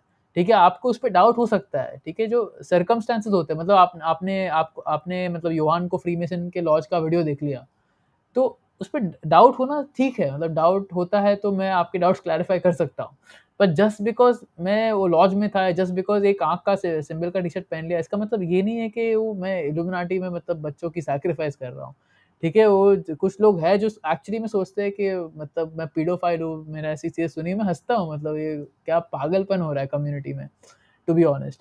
बट एनीवे मैं वही कह रहा था कि अगर आप कोई सर्कमस्टेंशियल एविडेंस देखते हो, मतलब आपके पास ठोस सबूत नहीं है कि हो रहा है, बट आपने किसी को एक कोई सर्कमस्टेंस में देख लिया ऐसे, उसका मतलब ये नहीं है कि ऑटोमैटिकली वो आदमी बुरा बन जाता है। मैं बस मेरे लिए नहीं कह रहा, बट किसी दूसरे के लिए भी कह रहा हूँ। अगर सोचो फॉर एग्ज़ाम्पल कोई सेलिब्रिटी आता है, कोई पब्लिक स्फीयर में वन आई फ्लैश करता है, उसको आपको डाउट होना चाहिए, बट आपको देखना चाहिए कि एक्चुअली में लाइफ में क्या कर रहा है वो, ठीक है? क्या वो लाइफ में अच्छा कर रहा है? क्या वो एजेंडा को चैलेंज कर रहा है? क्या वो ये चीज़ों की समझ रखता है, लोगों को जागरूक करने के लिए काम कर रहा है? अगर वैसी चीज़ें कर रहा है कोई, तो वो कंट्रोल ऑपोज़िशन नहीं होता, बिकॉज़ उसके उसके जो एक्शन है, वो क्या मतलब लाइफ में क्या वो कदम उठा रहा है फिज़िकल वर्ल्ड में, वो निर्णय लेते हैं कि वो कैसे टाइप का व्यक्ति है। काफ़ी टाइम पे ये जो चीज़ें होती है उसके एक्सप्लेनेशन होते हैं, मतलब वो किसी ने एक्चुअली में बहुत सारे इंडस्ट्री के लोग होते हैं तो वन आई मतलब ऐसे फ्लैश करते हैं, बिकॉज़ उनके फोटोग्राफर उन्हें बोलते हैं कि ये पोज़ में आप फ्लैश करो। तो आप वो देखोगे, आपको लगेगा नहीं, नहीं ये तो कोई सीक्रेट सोसाइटी का पार्ट है, बट एक्चुअली में एक्सप्लेनेशन इतना सिंपल हो सकता है कि उसके फोटोग्राफर ने उसको बोला कि ये पोज़ में फ्लैश करो, ये पोज़ अच्छा है। उसको पता भी नहीं कि इल्यूमिनाटी क्या है। ऐसे में बोल रहा हूँ आपको, बहुत सिचुएशंस में होता है। तो हम जो पैरानॉइड टाइप की थिंकिंग लेके चलते हैं कि एक कनेक्शन मिल गया, दूसरा कनेक्शन मिल गया, तीसरा कनेक्शन मिल गया, वो सबको जोड़ दिया और फिर लगा कि यार ये तो बहुत बुरा आदमी है। तो वैसी टाइप की थिंकिंग को लॉजिक फैक्ट से बैलेंस करना बहुत ज़रूरी है। इस पे मैं डिटेल में वीडियो करूँगा फ्यूचर में। और अंत में मैं बोलना चाहूँगा कि ऑफ़ कोर्स हम लीगल तरीके से लड़ाई लड़ रहे हैं, हम कोर्ट्स में लड़ रहे हैं, हम पॉलिटिक्स के लेवल पे भी लड़ेंगे। बट व्यक्ति के लेवल पे अनार्की के टुवर्ड्स जाने के लिए ये सारी चीज़ें बहुत ज़रूरी है। जैसे कि ये विचारों को समझना और खुद की इंडिपेंडेंट मीडिया या कंटेंट बनाना, वो बहुत ही ज़रूरी है, बिकॉज़ हमें लोगों को जागरूक करने की ज़रूरत है। और हमारी कम्युनिटी में जो लगता है कि हम इतने सारे लोगों को पहुँच रहे हैं, वो सच नहीं है। हम बहुत लोगों को पहुँच नहीं रहे हैं अभी भी, वो भी समझना बहुत ज़रूरी है। इसलिए आप लोग जो देख रहे हो, आपको सोच-विचार, स्टडी, ये आइडियाज़ में डीप जाके फिर अच्छा कंटेंट बनाने की ज़रूरत है, ठीक है? आई would say that peaceful parenting, मतलब अच्छी तरीके से बच्चों की परवरिश करना, उनमें सही विचार डालना, काउंटर इकोनॉमिक मार्केट क्रिएट करना कि अनवैक्सीनेटेड लोगों के लिए एक टाइप का मार्केट जहाँ पे हम लोग आपस में खरीद-बेच कर पाएँ। डिफेंस के बारे में सोचना, ठीक है? सेल्फ डिफेंस के बारे में सोचना, किसी एनिमी को या कोई अगर आदमी आता है, आपके वैक्सीन फ़ोर्स करता है, तो आप कैसे अपना बचाव करोगे? दूसरी करेंसीज़ यूज़ करना, जैसे कि बिटकॉइन हो गया, गोल्ड, सिल्वर, ये सारी चीज़ों को कॉमर्स और ट्रेड में यूज़ करना, ताकि हम रुपीज़ यूज़ ना करें, ताकि हमसे इन्फ्लेशन में पैसा चोरी ना हो। ये सारी चीज़ों पे काम करना बहुत ज़रूरी है लोगों के लेवल पे। ऑफ़ कोर्स लीगली, पॉलिटिकली हम लोग लड़ेंगे, but on the ground level also physical resistance, civil disobedience combined with ये सारी चीज़ें, अपना खुद का खाना उगाना, सेल्फ सफिशिएंट होना, ये बहुत ही ज़रूरी है सॉल्यूशन के में मूव करने के लिए। और फाइनली हम लोग ये डेकेड में बहुत सारी चीज़ें एक्सपेक्ट कर सकते हैं। जैसे मैंने बोला, मैंने जेम्स कॉर्बेट के साथ अभी एक इंटरव्यू किया है, वो आप जाके देख सकते हो मेरे टेलीग्राम चैनल पे। बट साइबर अटैक से लेके fake alien invasion, hyper inflation, मतलब करेंसी का कोलैप्स होना, जैसे कि हम अभी श्रीलंका में देख रहे हैं। भारत में भी पेट्रोल के प्राइस बढ़ते ही जा रहे हैं। ठीक है, तो अगर आप मेरा फाइनेंस पे वीडियोज़ देखोगे तो आपको समझ आएगा कि ये पैसा मतलब ऐसे ही अपने आप में प्राइस भाव नहीं बढ़ रही है, एक्चुअली में गवर्नमेंट का षड्यंत्र है। ठीक है, कि ब भाव बढ़ रहे हैं ताकि आपसे पैसा चोरी हो और आपके पैसे से आप कम खरीद पाओ। ठीक है, उसका भी पूरा मतलब वो बैंकिंग सिस्टम को समझना बहुत ही ज़रूरी है कि बैंकिंग सिस्टम से कैसे हमारा पैसा चोरी हो रहा है। वर्ल्ड वॉर 3 की बात है, 5G, 6G, क्लाइमेट, ये सारी चीज़ें ये डेकेड में आने वाली है, और मैं सारी चीज़ों को एक्सपोज़ करते हुए, जैसे हमने अभी टीकों को टारगेट किया, मास्क को टारगेट किया, ऐसे ही हर एक मुद्दों को हमें 2030 तक टारगेट करना है, बिकॉज़ ये जो षड्यंत्र है इनके, वो तब तक खत्म नहीं होने वाले। मेबी इनफैक्ट उसके और भी आगे थोड़ा चलेंगे, बट एटलीस्ट तब तक 2030 तक हमें अपने टोज़ पे रहना है और हमें फाइट बैक करते रहना है, बिकॉज़ अभी जंग बहुत बड़ी है। और यही असली वे आउट है। इस पे स्पिरिचुअल कंटेंट पे भी मैं मतलब बाद में डिटेल वीडियोज़ करूँगा कि मेरे स्पिरिचुअलिटी पे क्या व्यूज़ है और मैट्रिक्स क्या है, स्पिरिचुअल मैट्रिक्स क्या है और कैसे हम उसके बाहर निकल सकते हैं। बट ये समझना बहुत ज़रूरी है कि हम हमारी बॉडी नहीं है, हम एक्चुअली आत्मा है हमारी। और अगर आप आपकी आत्मा से आइडेंटिफ़ाई करते हो और आप में वो विश्वास है कि आप भगवान के साथ जुड़े हुए हो और आपकी मौत कभी होगी नहीं, तो आप में कोई डर नहीं होगा। और डर जो है वो प्यार का ऑपोज़िट होता है। प्यार मतलब ऐसा प्यार नहीं कि आपको कोई गर्लफ्रेंड अच्छी लगी या कोई महिला अच्छी लगी। प्यार एक्चुअली में हाईएस्ट फॉर्म जो होता है वो लव का वो सच्चाई होता है। सच्चाई के प्रति प्यार मतलब ट्रूथ फ्रीडम के प्रति प्यार, ठीक है? करेज, नॉलेज ये सारी चीज़ों के लिए प्यार होना वो सबसे हाईएस्ट लेवल ऑफ प्यार होता है बिकॉज़ आप भगवान के लिए खड़े हो रहे हो। और भगवान ये दुनिया में असलियत ही है, ट्रूथ, सच्चाई ही भगवान का मतलब यू कैन से भगवान का दूसरा नाम सच्चाई है और सच्चाई की अगर आप सेवा करोगे तो आप भगवान की सेवा करोगे। इसके लिए वो फॉर्म ऑफ प्यार रखना बहुत ज़रूरी है बिकॉज़ हम जब वैसे प्यार में जीते हैं और वैसे मोड में जीते हैं, तब हमें किसी भी चीज़ से डर नहीं होता। आज बहुत लोग एक्शन नहीं ले पा रहे बिकॉज़ उनको लग रहा है अगर मैं एक्शन लूँगा तो मेरे परिवार वाले मुझे छोड़ देंगे, मेरा जॉब चले जाएगा, मुझे ये हो जाएगा, वो हो जाएगा, हज़ार टाइप के फ़ियर आते हैं लोगों में। बट अगर बस आप ये सोचोगे कि नहीं मुझे सही चीज़ के लिए खड़ा होना है, ऑफ कोर्स प्रैक्टिकल होके खड़ा होना है। मैं ऐसा नहीं कह रहा कि कुछ सोचे समझे बिना सही चीज़ के लिए खड़े हो जाओ। बट सही के लिए खड़े होना अ, ये डर डर में ना बैठ के मतलब हमें डर नहीं होना चाहिए कोई भी चीज़ का और पूरी तरीके से लव कॉन्शसनेस में हमें जीना चाहिए। तभी जाके हम एक्शन ले पाएँगे, नहीं तो हमारे दिमाग में हज़ार चीज़ आते रहेंगे। मैं ये करूँगा तो गवर्नमेंट मुझे आके टारगेट कर देगी। मैं अगर ऐसे सच्चाई बोलूँगा तो मेरे पेरेंट्स क्या सोचेंगे मेरे बारे में, मेरे जॉब वाले मुझे निकाल देंगे मे बी। तो ये सारी चीज़ें डर जो होता है, अलग-अलग टाइप के डर, ये एक्चुअली में प्यार का ऑपोज़िट होता है, ठीक है? तो हमें लव की तरफ और हमारे दिल की तरफ मूव करने की ज़रूरत है और जब हम उसको समझेंगे और सच्चाई की सेवा करेंगे दुनिया में, तब ये सारे षड्यंत्र खत्म होंगे और वैसे ही हम ये षड्यंत्रों से बाहर निकल सकते हैं। अगर हम डर के मारे कुछ नहीं करेंगे, तो ये सारे एजेंडाज़ जो है वो उनके चलते जाएँगे और हम गुलाम बनते ही जाएँगे। Thank you so much. I hope उससे आपको वैल्यू मिला हो और आई होप कुछ टेक्निकल मेस अप नहीं हुआ है। because yeah okay guys actually में वो 50 मिनट्स का वीडियो था बट जब मैं एक्स टेम्पो बोलता हूँ तो मतलब बहुत कुछ विचार निकल जाते हैं। तो आई होप ये स्ट्रीम आपके लिए वैल्यूएबल हुआ रहेगा और आप इससे ज़्यादा से ज़्यादा लोगों में शेयर करेंगे ताकि ये विचारों की जो समझ है वो भारतीयों में बढ़े और हम एक्चुअली में आज़ादी की तरफ मूव कर पाए, ना कि हम ऐसी दुनिया में मूव कर पाए जहाँ पे मतलब गुलामी होती है और हमारी जो आज़ादी है उसका अंत हो गया है, जो ये लोग चाहते हैं। बस अंत में बोलना चाहूँगा अगर आपको मेरा कंटेंट अच्छा लगता है तो आप मुझे बहुत सारे तरीकों के से सपोर्ट कर सकते हो। मैं आपको बोलूँगा कि सेंसरशिप अभी बहुत राइज़ पे है और हमारे जैसे कंटेंट क्रिएटर्स को सेंसर किया जा रहा है। तो आप टेलीग्राम पे जाके मुझे प्लीज़ सब्सक्राइब कीजिए, मेरा चैनल है एएफएफ इंडिया। मेरा ईमेल लिस्ट भी है, मेरा बिटचूट चैनल भी है, लाइब्रेरी चैनल भी है।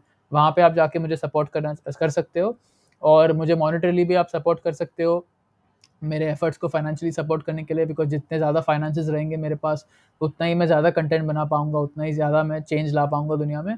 तो मेरा यूपीआई आईडी, बिटकॉइन ये सब चीज़ डिस्क्रिप्शन में है।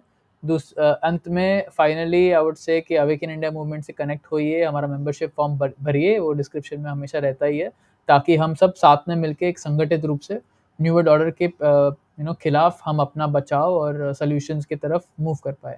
Again thank you.